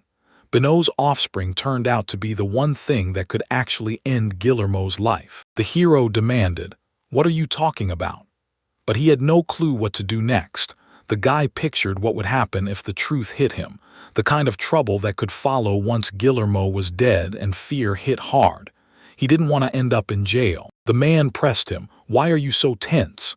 And he snapped back, "Relax, I'm not blaming you for a thing and I'm not going to tell anyone about it. He told me, in our city, if one of the big 3 slots goes empty, someone has to step up and claim it." With the seat finally empty, he demanded to know who would take it next. He couldn't wrap his head around how he was even supposed to know something like that. The man pushed the main character and told him to claim his spot in the big 3. He couldn't wrap his head around it. Why in the world did it have to be him? Hell, there were plenty of hard-bodied guys in this city who would have lost their minds over a stunt like this. The man swore he'd get everything ready. He said the info he got was pure gold. The main character didn't have a clue what the guy was even talking about, or what he was supposed to get ready for. Someone demanded to know if he'd really gone. Then the man snapped, "Where have you been this whole time?" And the girl shot back that her instincts screamed she should have buried herself in hiding. The man claimed nobody could have predicted that Guillermo would actually lose that fight. In that city, everything suddenly felt 10 times more intense and exciting. A tea set sits on the table and Oria leans in, sniffs the aroma and says it smells heavenly.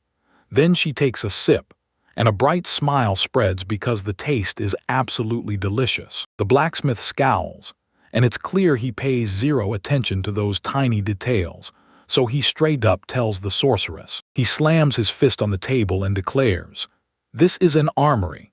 The girl flashes an awkward smile, blurts an apology, and admits she's been showing up here every single day for quite a while, so. With a straight face, the man sips his tea and says he understands perfectly why someone would crave that calm moment, just to drink and unwind. He admits it has to be brutal to sit and wait for someone precious to you, especially when all that links you is the weapon shop, the only thread between you. And then the blacksmith turns to the sorceress, asking if she really understands what's going on, while Oria's cheeks flare red. He can't forget the time she asked whether Henry had shown up, so now he presses her.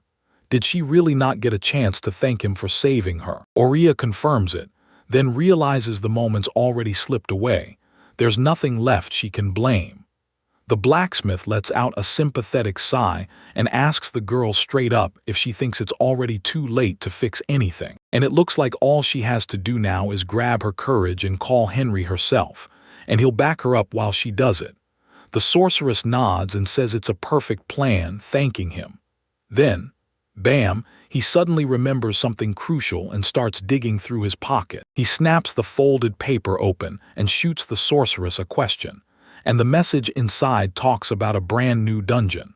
Oria's face hardens as she pulls out the exact same one, telling him she got it from the guild too. A brand new Dungeon X has been found right in the capital, slapped with the absolute highest difficulty, and nobody knows a thing about what monsters lurk inside, who the bosses even are, or what reward you'll get just for surviving the first clear. Oria blurts that people are whispering the prize for finishing the first mission is a philosopher's stone, and the blacksmith shoots back, asking what kind of artifact that even is. The sorceress leans in and tells them this dungeon was uncovered through old literary clues, because the books themselves said that the philosopher's stone is a miracle universal cure, capable of wiping out any disease, and that he can even resurrect the dead.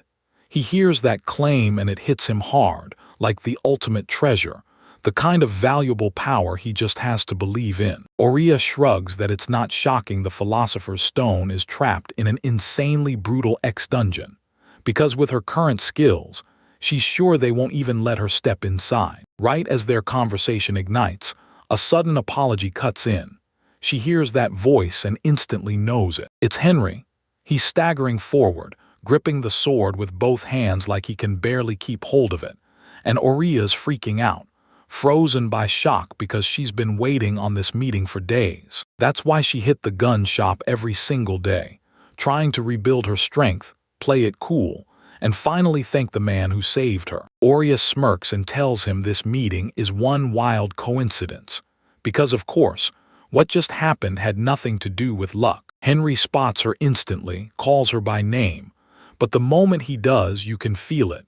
That spark in her presence is missing, like the old excitement got snuffed out. The girl stares at Henry without blinking, and something terrifying churns in her gut. The blacksmith, oblivious to everything, scoops the man up in his arms and bursts out in relief.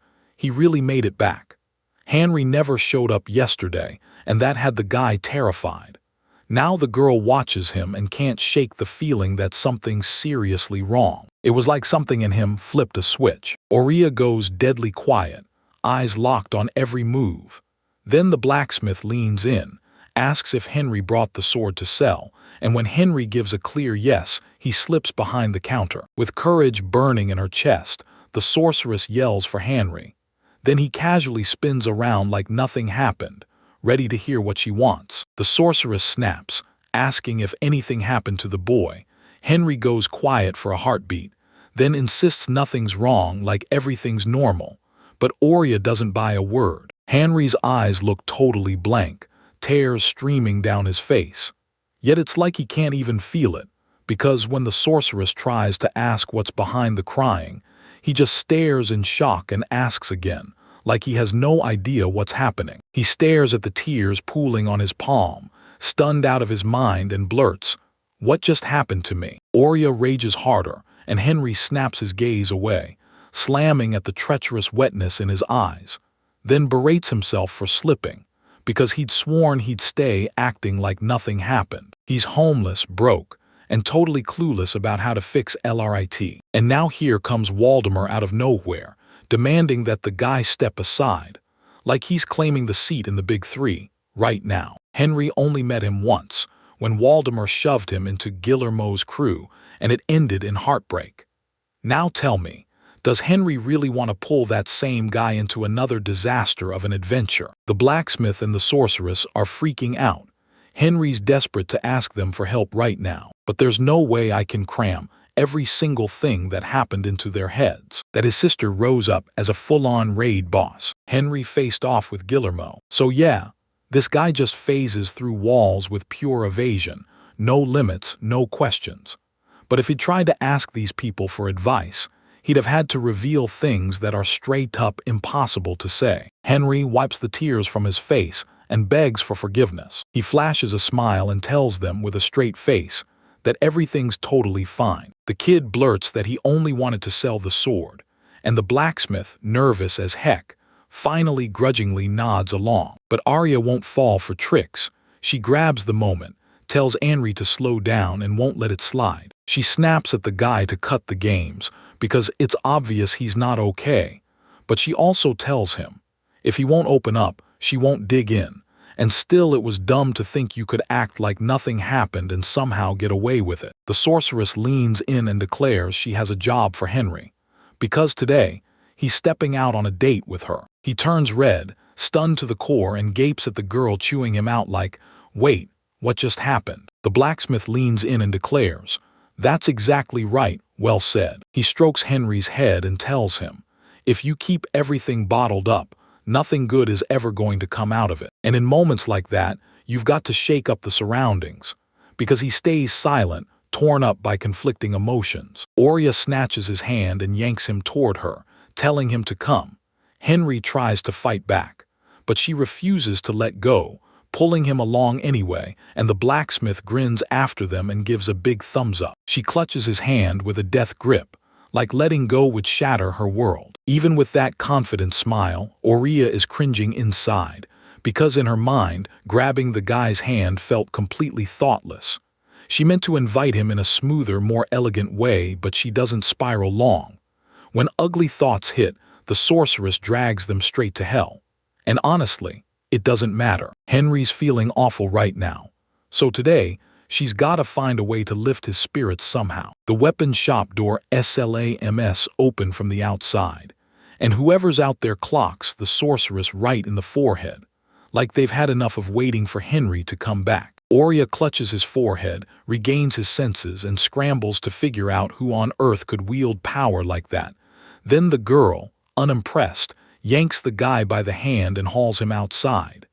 Henry tries to fight it off, half remembering he told his companion to wait, and the girl snaps, "Where do you think you're going?" Arya snatches the guy's hand again, but Chan just keeps yanking him forward. He's stuck between a rock and a hard place, and he can't even figure out what to do next. Arya shoots the guy's companion a furious glare and demands who she even thinks she is. Then Nektachan snaps back, hitting her with, "So, are you tired of living?" Shan swears that Anri is his toy, and the second anyone tries to snatch her toys away, she snaps and gets seriously pissed. This guy's convinced everything's spiraling out of control. So how's he supposed to explain to Arya who Nektu-chan even is? The sorceress snaps at that cheeky statement, then fires back. What makes the girl think she has any right to treat Henry like that? Someone tosses out a casual question, "So, what's Arya to you?" And the girl's cheeks instantly burn red. She fires back that Henry isn't just some ally. He's her comrade in arms, and the one who saved her life. Even though she won't admit it, the sorceress feels something way different for that guy. And the shock hits so hard she can't help but stutter, trying to get the words out. Chan roughly yanks Henry into a hug and swears she can prove they're connected firsthand. And if Arya's so curious, then she and the guy don't just talk about it, they actually live together. This shuts down the sorceress fast, because she's got her own take on the whole situation. Arya whips her head away and dabs the blood from her nose with a handkerchief, while Henry storms off to scold someone, then snaps at Chan, asking why she keeps trying to set him up behind his back. The boy yells out to the sorceress, throws out a frantic apology, then snaps, "This is my younger sister," and introduces his companion. They say she'd been stuck in bed this whole time, but now she's finally snapped awake, and Oriya, wide-eyed with awe, can't help but ask again about her younger sister. Shan's mood drops instantly, and he growls that if the girl says that word one more time, things are going to get nasty. She's going to end her for good. Shan snaps that Arya knows nothing, so nobody should butt in where she's not wanted, but Henry shoots back that they don't need to kill anyone and they definitely don't need to be that rude. Then the sorceress goes rigid, silent with tension. The guy blurts an apology to Arya, then insists they have to find a place to live, right now. And all the while, Chan keeps getting in his way, trying to knock him out. Henry blurts out, "I'm sorry," but he admits he can't stick around to keep the girl company, and Oriya's smile crumples into sadness. She wants to help so badly, but it's like she has zero clue who this guy even is. Shan flashes a mocking grimace, and the sorceress immediately snaps, like, "All right, it's war now." She flashes a grin and tells Henry, "Can we just go to one place first?" A heavenly pie sits on the table, and Oriya can't help smiling, because when storm clouds start piling up, nothing hits better than something sweet. This is the best spot in all of Garabas. Henry glares at that apple pie like it's calling his name, mouth watering, and when Shan finally sees him, he blurts out, "What is this?" Because, yeah, Henry has no clue what food even is. The guy asks, "So I can really eat it?" And the sorceress beams like it's obvious, "Of course you can. Because boosting morale right now is the whole point." Chan seethed and demanded, "Where's the meat?" And Oriya shot back, "If your picky buddy doesn't want it, then you don't have to eat it," then smiled and wished him a pleasant appetite. Henry absolutely adores that pie. He raves about the taste to Nektachin and begs her to try it, calling it pure heaven. But the girl just shuts him down because she's not interested in any food that isn't meat. The guy tells his companion to sit down like a normal person and thank the sorceress. Then Chen reluctantly tries it, and Oriya shrugs and says, "Go on, help yourself." The girl gives that pie a casual sniff, bites in, and the moment she chews, something nobody has ever seen before kicks in. Shan's eyes went huge, and her mouth fell open in shock. She grabs her head like it's on fire, then panics, can't find the words for what's crashing over her. So she starts hopping in place and rolling on the floor, utterly stunned by how insanely delicious it tastes. The girl snaps at Oriya, calling her a fraud, and forces a pie down her like a nasty test for her brain, while Oriya just grins, chuckling like it's all part of the show. Oriya smirks with a chilling edge and admits, like it's almost true, because sweets don't just taste good, they lure you with euphoria, and that rush makes it way too easy to overeat, which gives the enemy a bigger target to strike. Nektachin snaps with rage, and Henry just shrugs, saying she'll be totally fine as long as she doesn't stuff herself. He tells his companion, again, to sit up straight and eat with cutlery like a normal person, and the girl eyes him, suspicious as hell, asking if nothing bad will happen to her. He reassures everyone that it'll all work out, no doubt about it. Henry shoots Oriya a grateful nod and admits it was absolutely delicious, and the sorceress takes his thanks in stride with a bright, knowing smile. She blurts out, "What do I do with him?" While Chan just stands there and the poor guy keeps losing it, full-on hysterical. She crumples on the ground and keeps screaming that the sorceress is trying to reach her brain. Oriya snaps to attention, because she can't stop saying it over and over. Henry calls out to his companion, begging him to come closer and think him through properly. Shan suddenly springs up, thrusts his hand over his face, and blurt out a thank you to Oriya like it's for a reason he can't even explain. Turns out she's crying, eyes shining, because she never, ever realized the world could taste this damn delicious. Oriya can't help but feel like she's somehow picking her words on purpose, making every sentence hit in a way that feels impossible. The sorceress doesn't linger on it. She throws her arms wide like a grand finale and declares, with flair, that there's still so much more coming, stacked with every meat dish she craves, and when Chan catches sight of it, her mouth drops open in pure amazement. She jabs a finger at a whole animal roasting on the fire and asks if it's any good. Then Rhea grins and declares it's incredibly tasty. Shane swings his eyes to the sizzling grilled sausages and fires off the same question. Then he gets the exact kind of answer, right away. Someone Shan strolls down the street, grinning as he devours the treats he just bought. And when Henry sees the pile, he rushes in with an apology for spending so much. Then Henry laughs and tells Shan, "Don't worry, okay." She reminds him, "I still owe you for saving me from that automatic night," and he snaps back, "You don't owe me a thing." The sorceress shoots a blush and admits they've still got a date.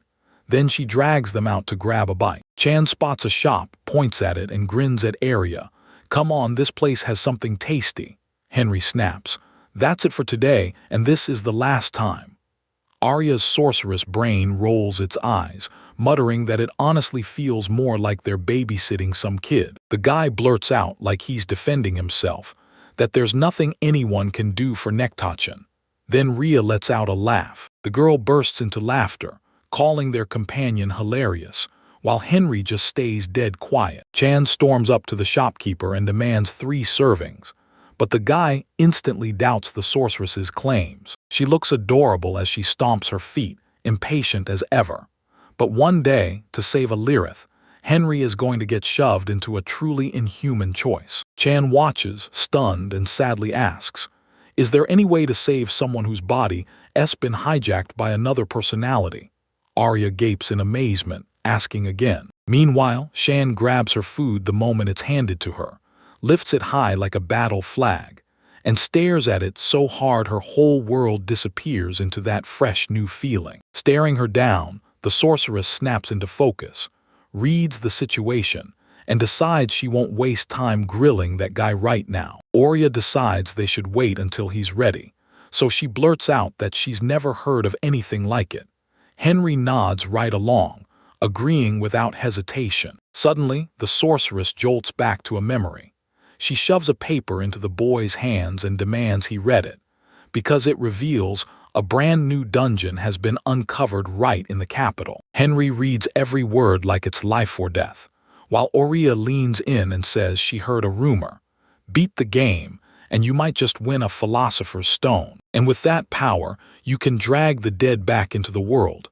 At least, that's the rumor everyone's betting their lives on. But hey, finishing a top-tier dungeon like that still earns you a real reward. The sorceress drops a wild idea. Maybe this is the miracle they've been praying for, the one that can finally wipe out every problem crushing the guys right now. Henry opens his mouth to respond, but the sorceress suddenly snaps, like she's recalling something. Then blurts an apology, saying she never imagined it could be an impossible task, and the guy finally reassures her that everything's totally fine. Henry digs up the universal rules of solving anything. When life throws you a wall, level up. When something gnaws at you, level up again. Because if you want it bad enough, you don't shrink, you get stronger. If you grind hard enough, you can pull off anything you want. That's the whole meaning right there. Be an adventurer. Grab your gear and chase the next wild quest. Arya stares at Henry in shock. Then, right away, her cheeks flood with blush as a bright smile bursts across her face. Right as their idol gets cut off, Nektachin bolts in and screams at the sorceress that she's taken everything. Meanwhile, the shopkeeper in the back is yelling like paying the raid boss is a brand new idea. And for now, the guy's problems are still very much alive. Now he finally locks in his plan. After he's been blown away by Nektachin's wild antics, Henry turns and thanks Arya for everything, and he'll kick it off by grabbing the philosopher's stone. Then he vows he's about to get ridiculously stronger. The sorceress smirks and blurts out that she knows Henry, like the old Henry. Arya snatches Henry's hand and hauls him forward, snapping that the guy looks totally wrong for an adventurer heading into Dungeon X. That's why the sorceress is going to hand him her parting gift today. No turning back. Arya hauls Henry into a clothing store, and they snatch a fresh outfit for him in no time. Now he's staring at himself, utterly baffled, while Arya and the shop employee lean in, trading excited comments about how perfectly that new look fits him. The new outfit costs a whopping $24,000, and the girl hands it over like it's nothing. No hesitation. Henry's jaw drops. He can't process how she just burned that kind of money on him. Shan bursts out of the booth in pure horror, then rushes to Arya, shouting that they're trying to shove rags on her. The sorceress drops into a squat, locks in on the child's innocent grumble, then smiles and says it actually fits the girl perfectly. That sweet little treat ends up costing even more, yet Arya still pays like it's nothing, calm as ever. And the guy even admits he's embarrassed she has to grab clothes for Nectachin too. But for the sorceress, it sounds like a perfect excuse to flex. She claims that if you keep diving into dungeons and leveling up, money stops being a problem, so the girl shouldn't stress her solvency. Even the worker says, "Then just think." And Henry takes that advice straight to heart. Henry can't stop thinking about how the big-shot adventurers always blow his mind. And as he speaks, he and the sorceress stroll forward, each one holding Nectachin by the arms. Arya leans in and demands to know what happens to the boy's shield. Henry forces out an awkward smile and admits he accidentally broke it on the monster. And that only makes everyone's questions explode even more. That tiny golem shield can't possibly be this tough. But it is, and that sorceress won't crack it unless she unleashes serious, world-breaking magic. She can't help but wonder what hell that guy was facing out there. Arya sinks deeper into gloom, stuck on one brutal thought. How is anyone supposed to not worry in a moment like this? She growls that they're about to buy a new shield, and Arnie can only nod along. Right by the weapons shop, the sorceress spots a man in a sharp business suit, and her curiosity spikes as she wonders what he's doing here. Arya steps in closer and blurts, "What happened?" The man grins and says, "I knew I'd find the girl right here. She showed up here every single day just to see Henry." And the moment she brought it up, the sorceress snapped, irritably demanding she step closer to the truth. The guy stands a bit farther back, his mind spiraling on what they're really talking about, while Arya wears outright displeasure like a warning sign. Finally, she flashes a grateful smile, tells him she gets it all, and the man leans in to warn her, "Don't you dare be late." Suddenly, he bows to Henry and pleads that the boy keep caring for Arya, and the hero flushes with embarrassment, then blurts for his surprise visitor to raise his head. He says straight up that the sorceress is the reason he owes so much in the first place. Arya keeps circling back in her mind, locked onto something that won't let go. He whips around to face her, and she snaps back to her senses. Then she rushes out an apology and begs him not to worry. Arya waves down a companion and orders them to buy a shield. Yet the blacksmith's face hardens the moment they show up. While he scrutinizes the shields, he pulls the sorceress aside and tells her he's seriously glad Honoree's got a girl who cares that much. Arya shrugs off the better places and tells him it's fine. She actually wanted to bring him here herself. And Henry's face lights up the moment he sees it. The man finally admits she probably didn't mess up where she was supposed to go. Meanwhile, the guy is pacing in panic, wrestling with the choice in his head. He craves something stronger than that pathetic small golem shield. Again and again, Arya watches Henry stare at the shield that costs 50,000 L. Then, boom, he decides he's going to grab something way cheaper. Even if something blows up mid-fight, he'll still slip past the enemy's strike. Because right then, Nectachin suddenly calls out to him. She offers to put the shield through its paces for strength, then tells him to grip it tighter. So he does.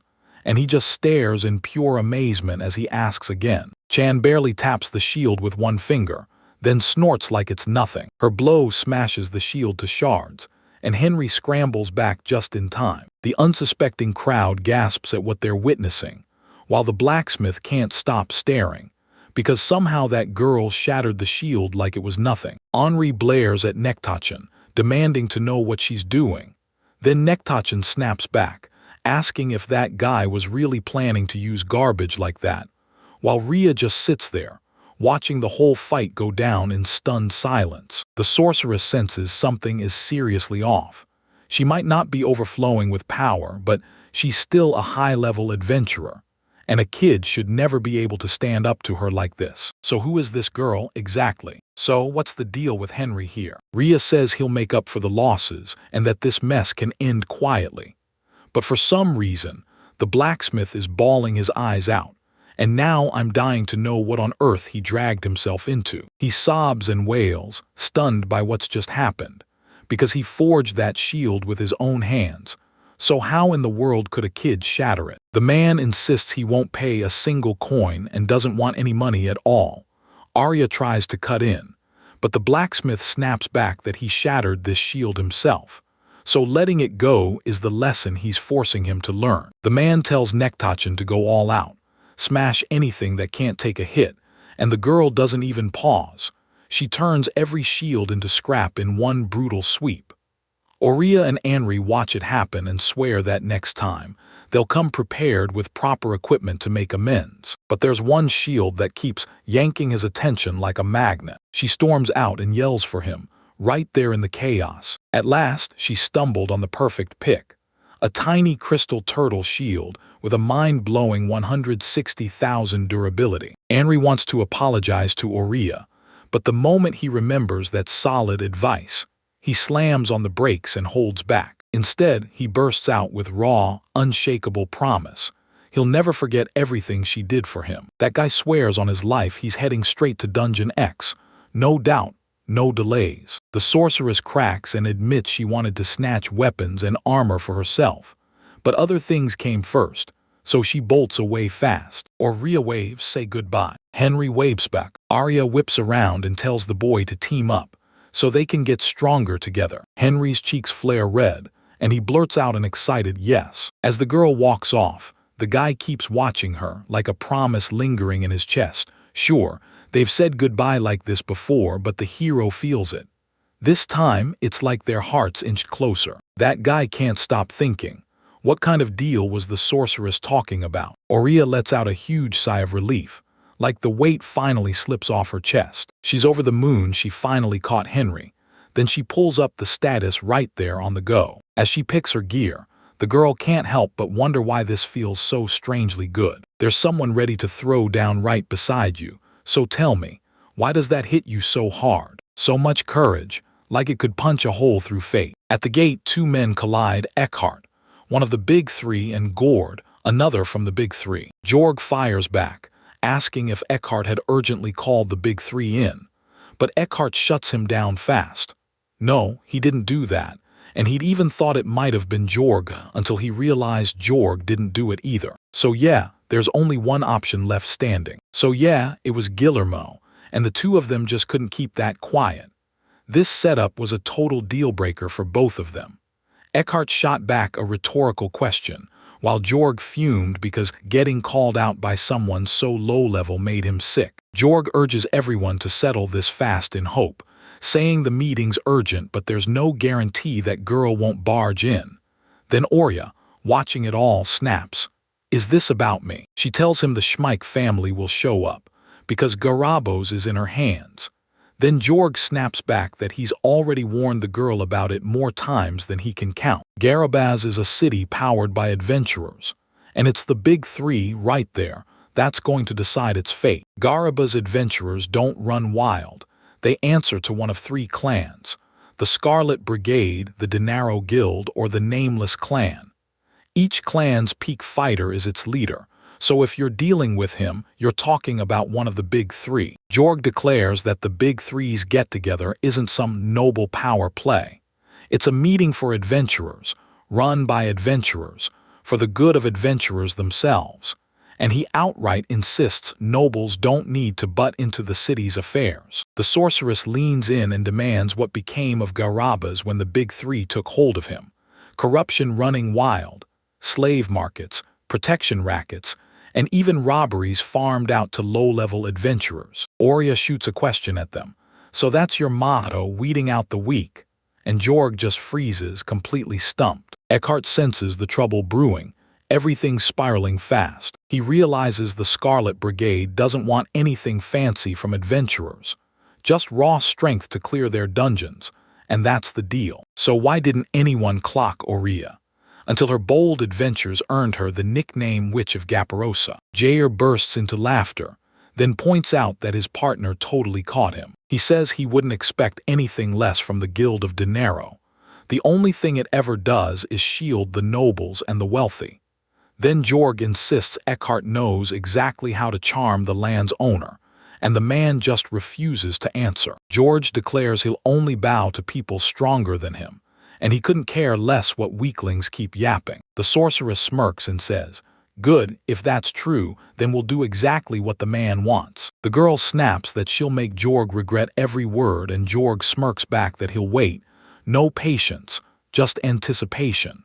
Eckhart steps up and tells him to fight first, because Jorg has decided to raise a hand against Aurea. They push past the gate, and as soon as they're through, the arguing starts all over again. Eckhart snorts that this place is so fancy it screams wrong pick for someone like Guillermo, a total country bumpkin, because it's the finest restaurant in the Guild of Dinero. Jorg fires back that people always chase clout, trying to look bigger than they really are. The man swings the doors open, whips around to Guillermo, and growls that they're running a bit late. Yet they still couldn't just let him keep waiting. Eckhart, fiddling with his glasses, leans in with arrogant bite and demands what Guillermo plans to do when someone like that walks in and trashes the restaurant's reputation. But the one waiting for them just smirks and laughs, saying the guys still don't have a clue yet. Geard says, "We haven't seen each other in ages," and Eckhart shoots back, stunned. He never would have guessed the guy who invited him would come right back to this city. Valdemar slides into the seat at the table, staring them down, then says maybe he just chose to share what he knows with anyone who truly worships this city. So the only question left is this: do they thank him, or do they spiral straight into despair? Meanwhile, Shan catches Anri and grills her on what they're doing next. He shoots back that first they've gotta nail some housing, but getting it is gonna cost a fortune. The girl asks if they mean the stuff you can trade for meat or apple pie, and the hero immediately nods. Yeah, that's exactly it. He says that's why they'll be forced back into the dungeon again, and Chan is not having it. She snaps, asking if he really plans to make her trudge there, especially after Henry just traded his sword for the cash. The girl blurts, "So why'd you swap that sword if you'd already mastered swordplay?" Henry admits that sword's way too heavy.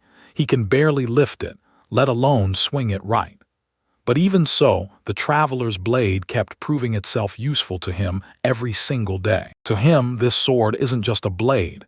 It's his ticket to making bank. "Today, I'm heading to Garabo's, on the road, and everything feels like it's about to explode." He slipped into the Faisal dungeon on autopilot.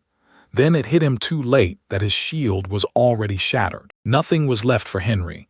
He had to swing the fatal blade. Just one strike and it was over.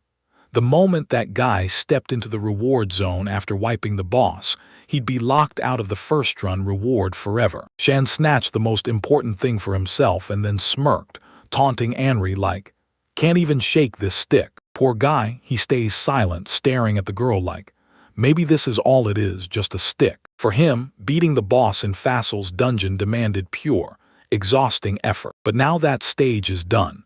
The F-rank dungeons are finally behind us, and Henry's already declaring he's going straight into D-rank territory, certain you can rake in way more there.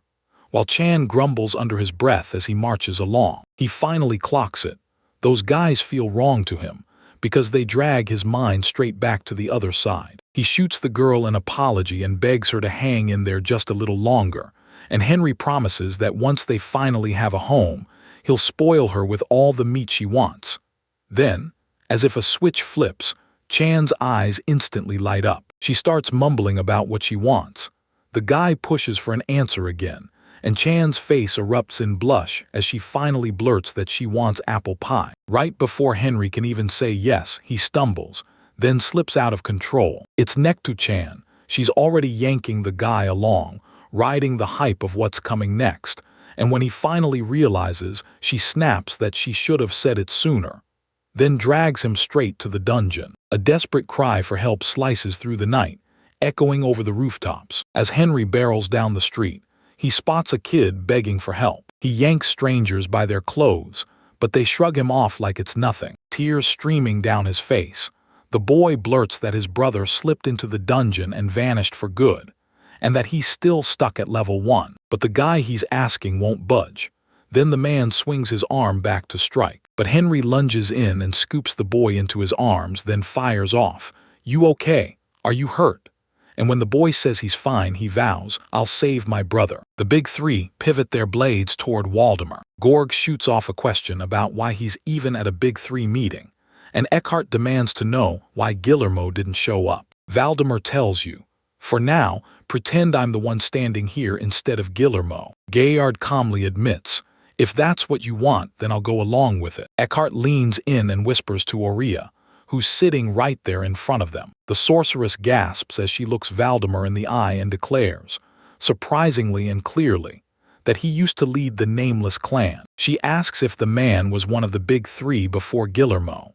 Then Valdemar clocks the sorceress as the feudal lord's daughter and tells her it's awesome she showed up to the big three meeting too. He tells everyone to take a seat and insists the Schmick family needs to hear this just as much, because the man who's speaking, he's the one who pulled everyone together here today. Valdemar fires off a question. Can anyone here figure out why he's called them all together, and why only people with enough pull can steer the adventurers? Eckhart jumps in, guessing Valdemar's about to warn them about the huge changes about to hit Garabaz. Valdemar springs to his feet and grips the sword in both hands, then announces that today's agenda has 2 big topics. He kicks off the first topic by asking, "So who here actually knows this weapon?" Aurea clocks it instantly. "This is the boss sword from the Trump dungeon, no doubt." Everyone stares, shocked out of their minds, as the offered weapon gets revealed. Eckhart swears he heard the enemy is so brutal that, right after Lady Aurea's report, the road to the boss's chambers got shut tight, and he can't figure out how that even makes sense.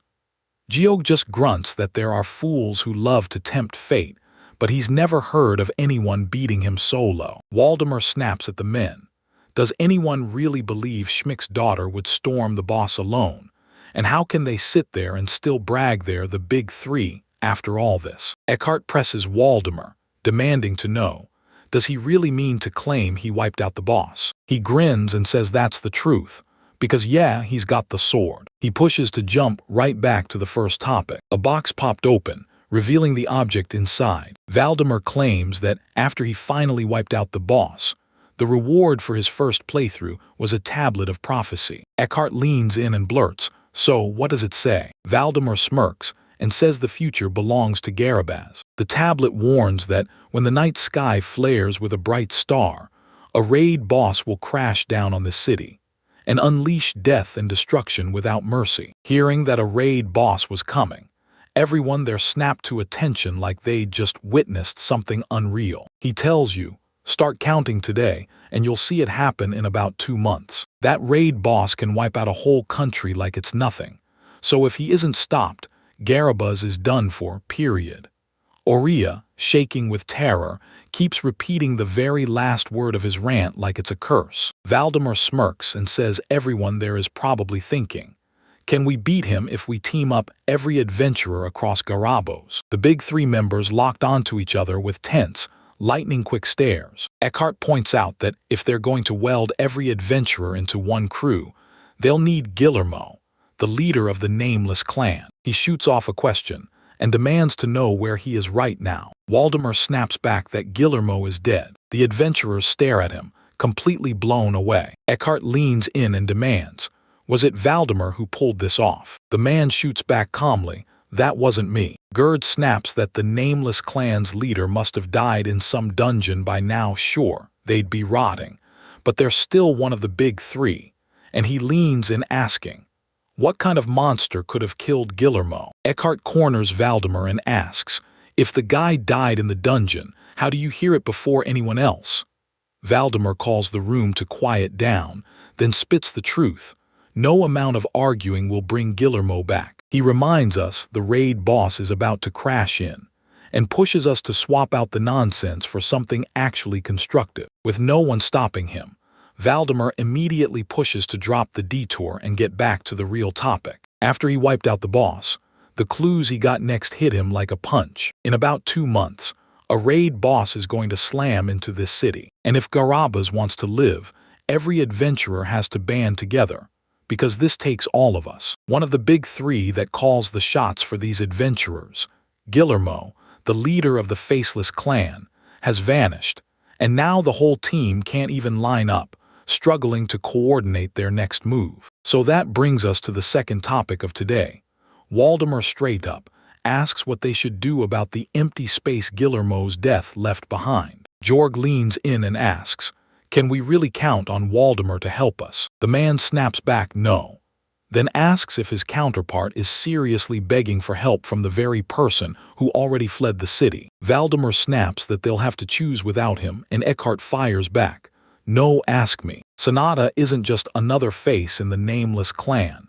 He commands respect even from the most gifted adventurers, and his leadership instincts and sharp intellect are off the charts. Jorg snaps that this plan is a terrible idea, because nasty rumors are circling about him, and Eckhart quickly admits Jorg is right. Jorg throws out a bold idea. Back Zephyr for the role. He's the nameless clan's deadliest swordsman, and people swear he cuts even Guillermo down. Eckhart flat out says this guy isn't the right pick either. Zephyr only cares about his own power, and the clan needs a real leader. The men start debating who else could even fit the role, and Eckhart shuts it down fast. Habinger's a no-go too, because once he hits the battlefield, he just snaps and loses it. Aurea shoots Eckhart a question, so anyone from the nameless clan can rise to lead it. Eckhart nods and confirms it, and then adds the usual rule. Whoever's the strongest in the clan ends up wearing the crown. The sorceress smirks and says, "Then I've got someone else to offer," because she recalls that the guy was with Guillermo's group.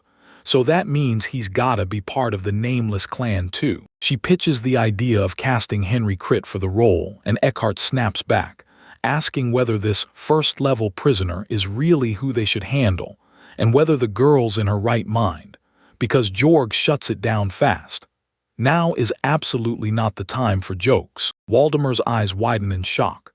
Then, right away, he snatches the idea up like it's pure genius. He slams the moment to a halt and declares the meeting officially over. The men try to stop him, arguing they haven't picked a new clan head yet. Then Waldemar snaps that they've missed something important. Garabaz is a city built for adventurers, so it doesn't just wear the badge.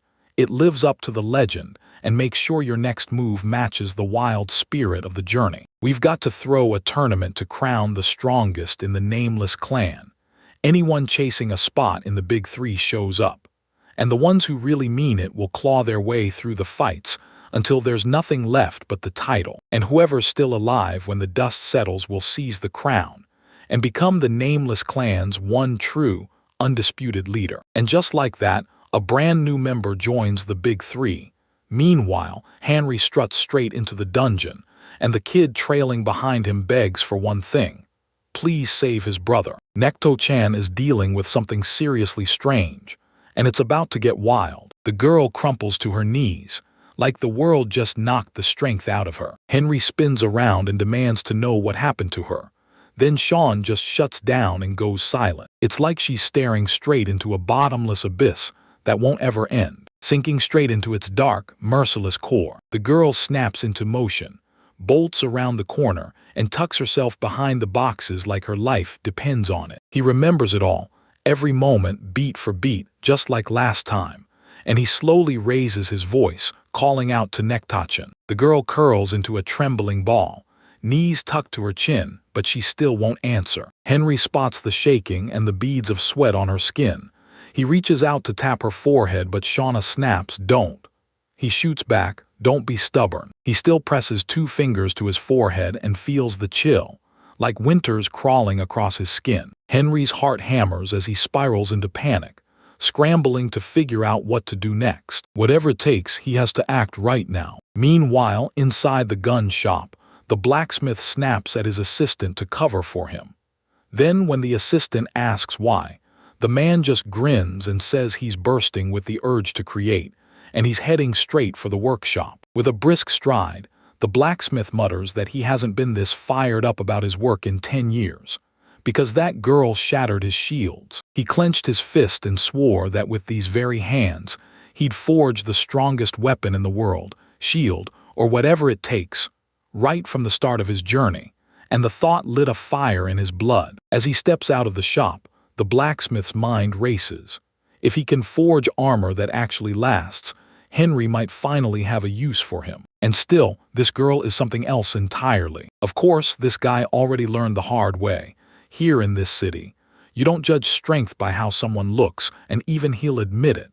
He loved watching Nektachin shatter every shield like it was nothing. The blacksmith figures he'll have to thank her somehow later, but right then, like he's talking about sparks from the heavens, Henry charges in, and there's Chan, sprawled on his back, just lying there. The man blurts out, stunned, "Wait, I thought that guy was headed straight for the dungeon." Henry rushes up and asks the blacksmith if there's a quiet place where the girl can finally rest in peace. Then the blacksmith snaps back, demanding to know what happened to her. The hero keeps pushing for help, insisting there's no one else he can count on. The man snaps, calls it a stupid question, and then fires back that of course he'll help. He sweeps Henry over to his place. It's right around the corner. The blacksmith ushers the boy into a room with a huge double bed, claiming it's his beloved's bedroom and telling them to feel right at home. As Henry carefully lowers Shan onto the mattress, the girl snaps her head under a blanket and keeps shivering like crazy. Her eyes go hollow, staring straight through everything like there's nothing left to see. He tries to figure out if Nektu-chan's all right and what went down, but she just mumbles nonsense back at him, barely making sense. Suddenly the girl erupts in an unhinged scream, "Leave me alone." Then she kicks Henry and snaps, "Did I ask you to look after me?" She shoves the boy out and snaps that he better get to work saving his brother. Then the blacksmith blinks and asks, "Wait, what are you talking about? Does someone even really need help?" Henry whips around and snaps back that it is, and the guy immediately thinks he's done something. He claims the big three run the whole city, so only the toughest adventurers get to enjoy what's really going on. The blacksmith tells Henry, "Go on, don't fret a thing," and promises that someone will be inside the house, watching Nektachin like a hawk. He hesitates for a beat, then snaps into agreement and promises, "I'll come back as fast as I can." Until that moment, he grabs the man's attention and tells him to look after her, because when Chan slips onto the bed, she mutters that she's been acting a little off lately, and now it's full on, completely crazy. She's a total raid boss. Her very purpose is to wipe out humanity.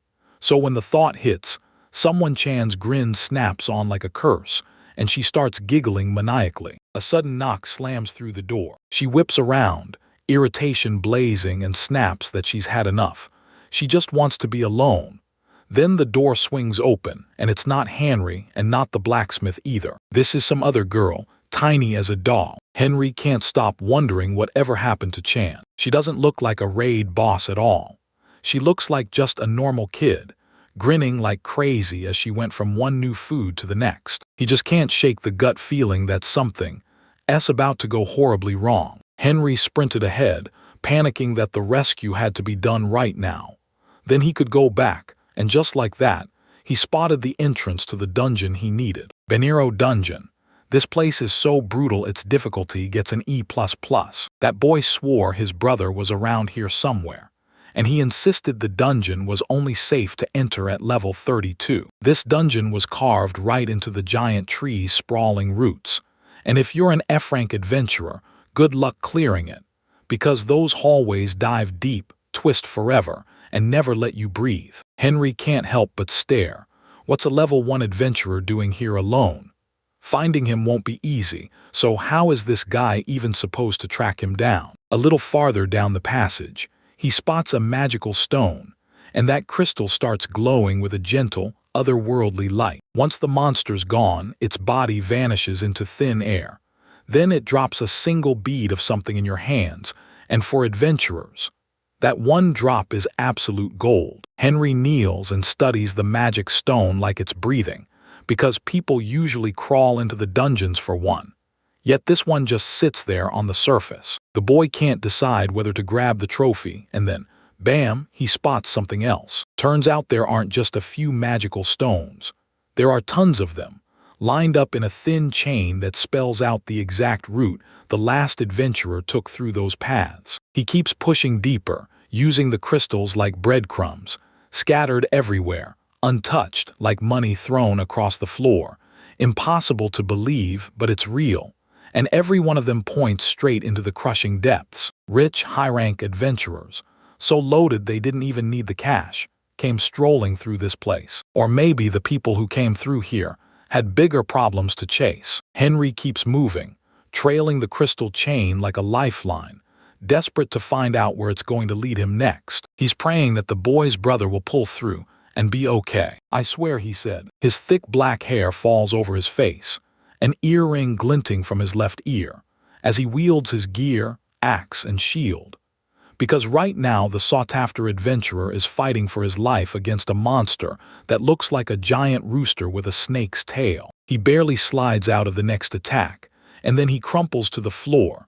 The monster whips back around for round two. He finally clocks what he's staring at, a cockatrice, and the screen flashes recommended level 30, which is basically the game laughing at him for being stuck on level 1. The adventurer grits his teeth, forces himself upright, and snaps to his companion. "I don't stand a single chance against this monster." Sanad snaps that the boy already heard him. He's not helping, and if he's too clueless to get it the first time, then that's on him. The man snorts that adventurers have gotten smaller these days, then brags that when he was level 1, he fought monsters that were far tougher. The guy's terrified. Looks like the dialogue plan just blew up. Sanad hammers his companion with encouragement and yells for him to fight like it's the final battle. Then the boy whips around and faces the cockatrix on stiff, shaky legs. If he even tries to bolt, his mentor will shut it down on the spot. How the heck did he even end up here? Right as the cockatrice launches its brutal attack, Sanad screams that real growth only happens when you beat someone stronger than you, both in power and level. And that's exactly how he got so damn strong. So yeah, this guy can do it too. The adventurer yanks his eyes to his mangled hand, terror crashing in. Then he realizes this is the end. He's not alive anymore, he's a corpse, and there's no way he survives this.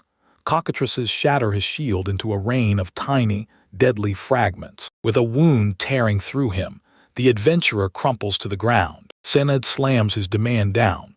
The boy must get up and grip his axe. With a shaky exhale, the guy blurted out, "I can't fight anymore." Sanad spits in contempt, asking if he's finally ready to tuck his tail and run. The adventurer snaps back, "I've had enough, seriously, I'm done." Sanad leans in and asks, "So you wanna admit it? Are you really gonna stand there with your tail tucked like a scared little dog?" Worn out and barely hanging on, the adventurer nods. Yeah, he agrees, because that's right, he's a dog. A pathetic, barely standing mess of a dog. Bleeding, shaking, and crying out in pain, begs for help. The man yells he refuses to die, then begs Sanad to save him. It hits this guy like a switch. Bathed in the glow of his own self-love, he starts convincing himself that the weaklings are just pathetic, begging for salvation. Every time Sanad rips someone out of a monster's grip, a surge of power bursts through him, like destiny just answered back. With a grin like it's no big deal, he shrugs off the poor adventurer's fate and then charges straight into a fight with the cockatrice. But there's no time. Henry rockets onto the battlefield, and with a single fatal swing, his blade cleaves the monster's head clean off its body. The Senate is totally stumped, like they can't even find the right words. Without so much as a glance, the guy barrels toward the wounded man, rushing to his side to swear everything's okay, and that he came here only to save him. The adventurer manages to thank him, but the moment the words leave his mouth, he starts slipping away, fast, into unconsciousness. The guy shouts for him to hang on, then lunges for the potion, while Sened just stands there, darker than a storm cloud, clearly plotting to attack on his own. But he snaps back into control on the spot, because a real gentleman doesn't let his emotions spill out for everyone to see. Fury surges through him. He's itching to kill Henry just to steal his catharsis, the pleasure of a lifetime. But on the outside, he grinds the cane's knob so hard his fingers crack. Right then he spots Henry, and the shock hits like lightning. As the guy grins because he finally got that wounded man healed with a potion, Sanad studies him like he's seen something unbelievable. The man blurts out whether the sudden savior is Henry, and the other person confirms it without hesitation. Sanad presses him again, "Are you still the same level 1 prisoner?" And Henry nods, "Yeah, pretty much." The man can't help but find it adorable. He keeps glaring at that guy, totally locked in, eyes never leaving him. Sanad swears he's not just into Henry, he's her biggest fan. It's the same young man stuck with that failed evasion skill. And the guy straight up admits he's dying to know what kind of adventurer someone can become when they've got a skill so wildly rare. With his arms lifted high and stretched wide, Sanad booms that his dream is simple: build capable adventurers from level 1. And that's exactly why he's obsessed with first-level recruits everyone, including himself, proudly recognizes. Sanad Sullivan introduces himself and blurts out a pre-apology for what he's about to do, and Henry immediately clocks him as way too pushy. The guy keeps ranting that if only the boy weren't already stuck in Guillermo's crew, he'd swoop in and take Henry under his wing. Then the hero catches on. Sanad probably has no idea Guillermo is gone, but honestly, he's the one who needs that truth least. Henry decides he's done with that shady type. He slings the wounded man onto his back and strides off, but the guy's voice snaps out behind him, begging, "Wait, stop." He demands to know where Henry plans to take this kid. The hero snaps back that someone ordered him to rescue this adventurer. Sanad snaps back that this is a disaster. You can't just drag off his comrade like that. And those words hit Henry so hard it hurts. He stares that man down and blurts, "What if this is one of my own, one of my comrades? So why didn't he help him back then?" When those words hit, the hero's face twisted with pure righteous rage. On Sonata, he drops this. That guy's anger somehow makes his face even more charming. He rushes to explain it's how he was raised. Spoiling someone only leaves them unfit to become a real adventurer. And strictness is what lights the spark of hope. The man claims this guy has the power to master magic, and Henry's jaw drops because that's straight up incredible. Magic mastery is the one skill you need to even touch magic. Without it, spells won't budge, no matter what you try. So many adventurers chase this power, but nobody ever cracked it, meaning you can't learn it at all, and it only gets passed down through your ancestors. Still, sometimes an adventurer only discovers this power after they register with the church. Sanad declares that the kid can master any weapon, is insanely strong, and on top of that, has magic under his belt too, so the man is convinced he'll grow into an absolute monster. And right now, this young fighter is Sanad's most promising asset. And seriously, why would some random stranger teach Henry how to build a protege? Fury flares in him, and he snaps at the virtue, telling it to go to hell. Then he demands, what kind of raising is this supposed to be? Even the hero had to endure Guillermo in his day, but at least he could dodge his way out. Henry's heart just broke for the poor guy, because when he finally showed up, the guy was already battered worse than ever, and if the evasion hadn't worked, God only knows what would have happened to him. At this rate, the hero makes it crystal clear he won't be alive for long, and promises he'll bring the boy straight back to his little brother. Sanad stared him down with a brutal glare, and his hands shook uncontrollably as the man snapped that this wasn't right. Sanad claims he's level 89, and once you hit that mark, leveling up beyond it turns into a brutal uphill fight. The adventurer storms dungeons, smashing enemy after enemy day after day, and the level never climbs, so you start wondering if you've actually stopped growing. Every time things get rough like that, those old memories hit you hard, the days when your level was still low. It's pure adrenaline, leveling up again and again, watching your power surge higher every second, and nothing else hits the same. All Sanad does is feed that hunger by recruiting fresh faces, and the more he does it, the darker he gets. Then he warns that if the hero dares to step in and ruin this simple joy of his, he refuses to even glance at the fact that it's Henry. Yet before the man can finish his blazing speech, the adventurers are already gone, and just like that, All that's left is emptiness and deafening silence. Henry barrels down the aisle, convinced Senate is spouting total nonsense. Like there's no way in hell to sit there and listen to his rant. He's obsessed with feeding his own wants, and he doesn't care a bit about raising adventurers. Mark my words, this guy's going to get insanely strong someday. Henry refuses to let Senato destroy him. Then a dagger slices through the air and skims past his side.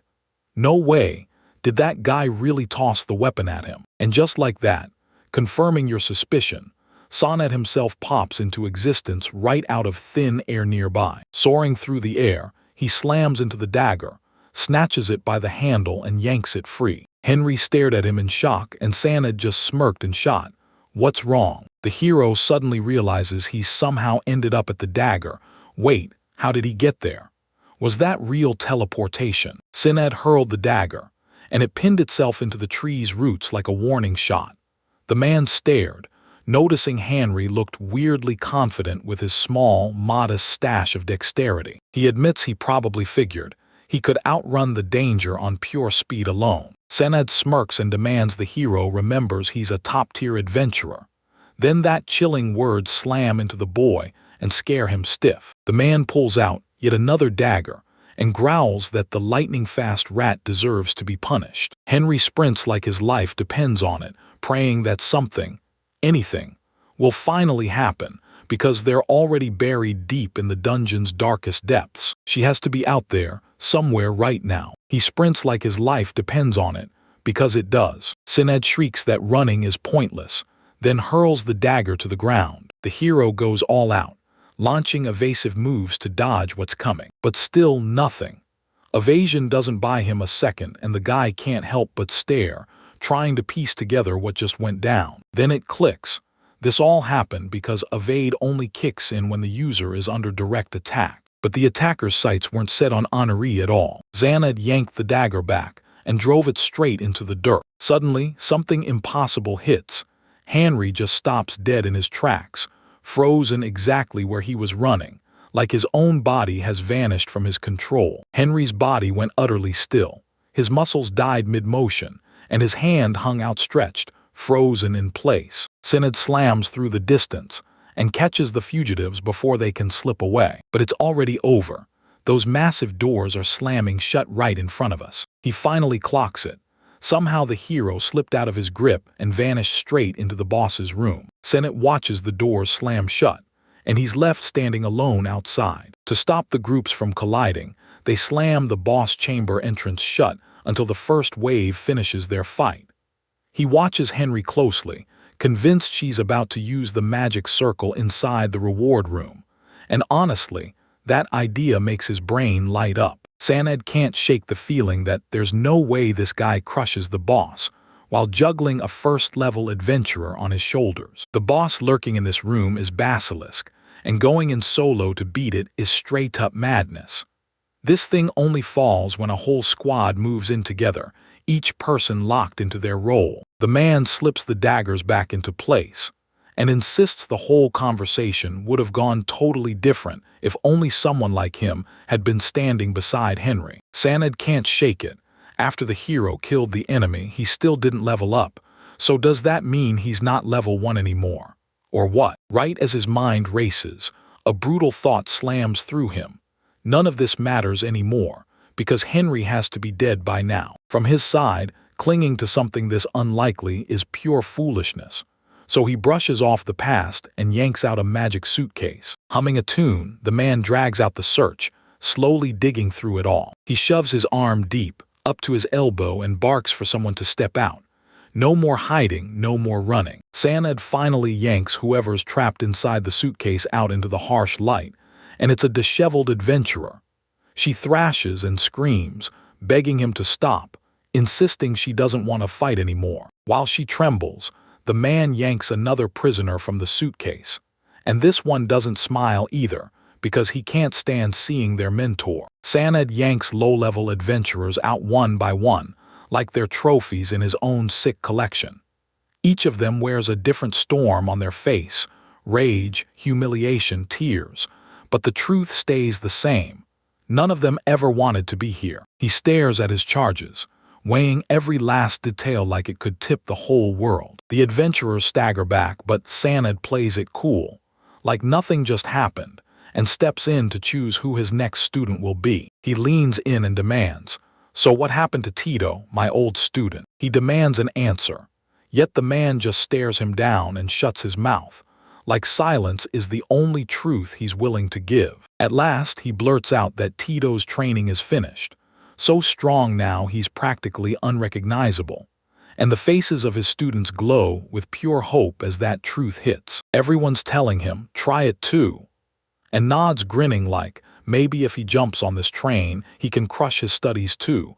This is exactly the mindset he's been craving. He's dead sure of one thing: push yourself to the limit, and you'll end up as a top-tier adventurer worth fearing, no matter how deadly their skills are. If they just keep dying over and over, they're worse than they started, way worse than even the most mediocre adventurers. So tell me, Sonata, how are they? Disappointment hits hard.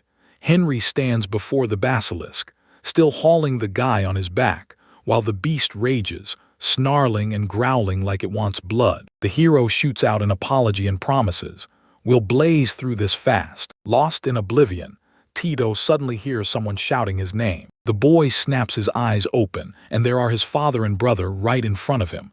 Shock hits him hard. Wait, did I really get saved? They packed Henry a whole basket of mixed breads, and the guy kept grumbling that nothing else could ever repay him, because this family literally runs a bakery. Then he thanked the hero again for saving his son, and the man just waved it off, passion blazing, insisting he wasn't worth all that gratitude. Tito stays deathly silent, and the tension in the air feels like it's about to snap. Henry's pacing through his thoughts, trying to figure out the next move. He wanted to snag that poor adventurer and push him out of Sonata's group once things finally calmed down. But now, he can't even choose the first word to say. Right then, the guy drops the bombshell himself.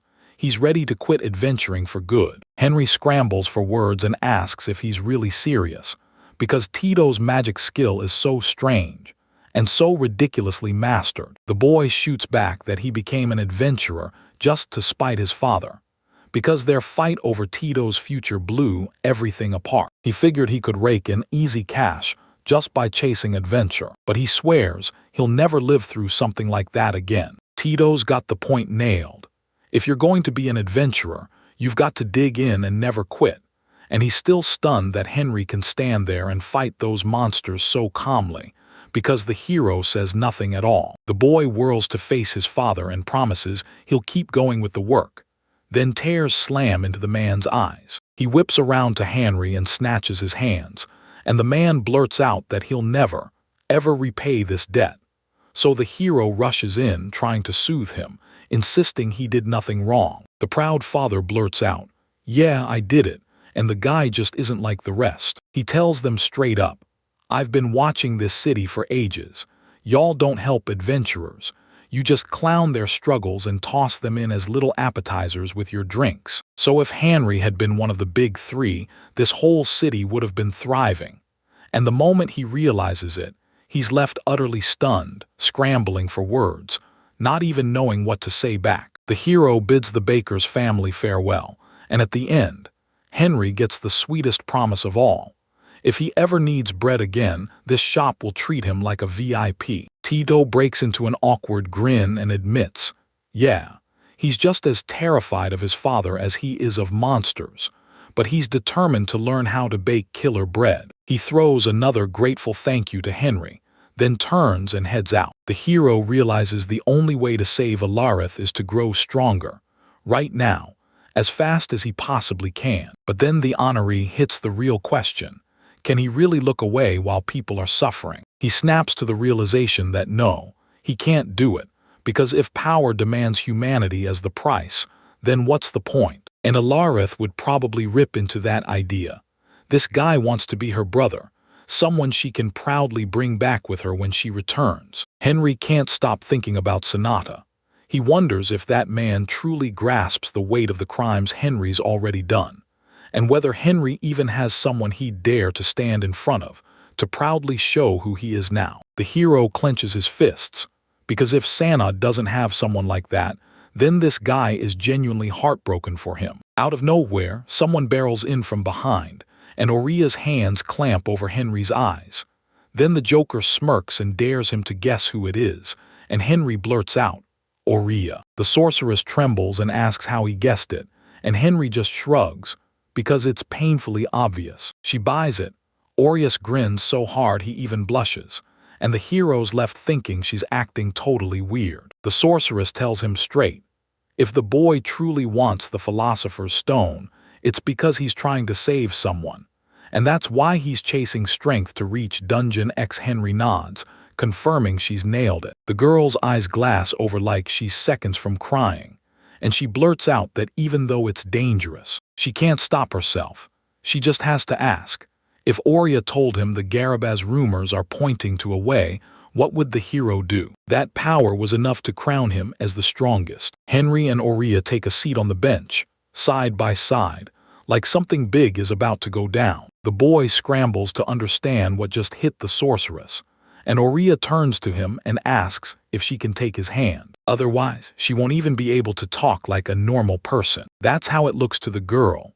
So Henry can't shake the feeling that something's off, because the sorceress never once hesitated to speak her mind before. But the boy gives the signal, and Oria slips her hand over his, thanking him with total sincerity. The sorceress steels herself and finally says what comes next.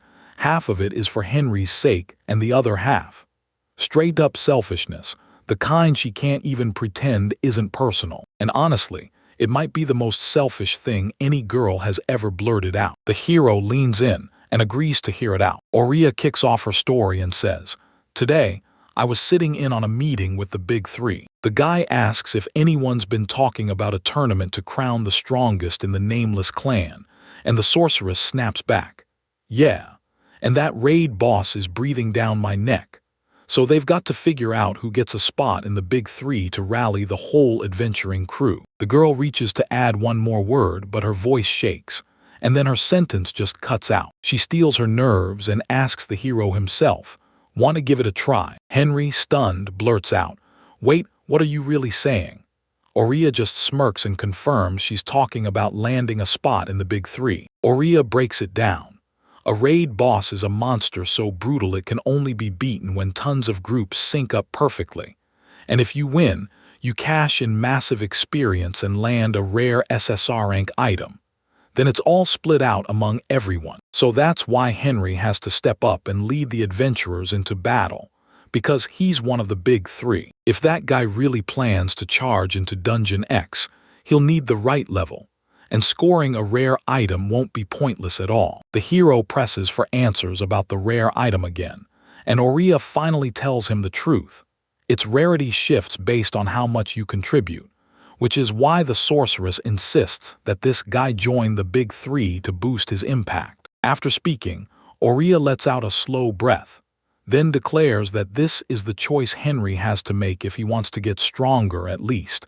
That's what everyone's saying. And now she's ready to step into the selfish part, and things are about to get messy. Even if we ignore the fact that she's the owner's daughter, Oria still can't help loving this city. As a kid, she lived in Breath Dungeon books, boss lists, drop secrets, and everything an adventurer earns for winning. Every page of those books hooked her.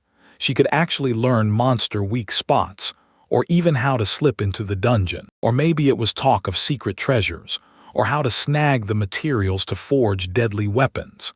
Either way, Oria couldn't help but light up just reading it. And the whole city, every street, every corner, every glowing thing in it, felt like it had leapt straight out of those books that hooked her so hard. The sorceress is totally head over heels into him, and when she drops those words, her whole face lights up like she's bewitched. Henry thinks he finally understands her. Oria keeps going and flat out tells them that anyone with real power in this tournament can make the rules bend. This is Sanad. Something's off about him, and the rumors about his name are ugly as sin. So when the hero sees him, he instantly flashes back to that nasty run-in with this top-tier adventurer. Then there's Zephyr. He doesn't think about anything except getting stronger, because in the nameless clan, he's the top dog. And finally, Habiner flips a switch on the battlefield, and just goes absolutely feral, and everyone swears they're insanely strong. So even if the sorceress had joined in, these adventurers would have steamrolled right over her. Every true adventurer has their quirks, but Oria refuses to let those cruel, selfish troublemakers keep tearing this city apart. The girl declares she wants it, Henry. Her hands tremble like crazy, and the sorceress is sure. He's frozen in shock. Of course, come on, that's exactly what I thought. But Arya storms in and pushes him to gamble everything, talking him into joining this massive tournament. Suddenly, the guy yanks his hand away from the girl's grasp. For the sorceress, that's basically a slap in the face. She swears the hero now sees her like a monster. She fires back about someone else's selfishness, but deep down, she's no better than they are. But the hero snaps his hand back right away. Then, this time, he plants it right on top. Oriol stares at Henry like he just witnessed something unreal. He flashes a smile like the terrifying thing he heard didn't even rattle him. The hero declares, "If it'll crank me up enough to hit Dungeon X, then I see zero reason to back out." And the best part, that guy grew up right here in this city. He remembers Tito's father saying the city would be way better with a Henry inside the Big Three. Then reality hits, because the hero isn't sure he can handle the mess the girl is asking him to face. Oria shoots back that he's got this. Henry will absolutely handle it. Out of nowhere, Waldemar drops right in front of them. Terrified, the girl snatches Henry. He spots her and freezes, like he can't believe the landowner's daughter is out here too. Waldemar can't figure out how that guy stays so calm, while the hero just bursts out laughing. The man swears he gets it, then leans in and asks Henry if he's really already heard the whole thing. He reminded everyone that he kept his promise and set every piece in place. And just looking at his face, you can tell the guy's probably. It's decided, though it lands like a question in your ears. Henry can't be fooled, because the young man's stubborn stare screams that his choice is locked in. The hero grins and confidently declares, "Don't worry, I'm taking my spot among the Big Three."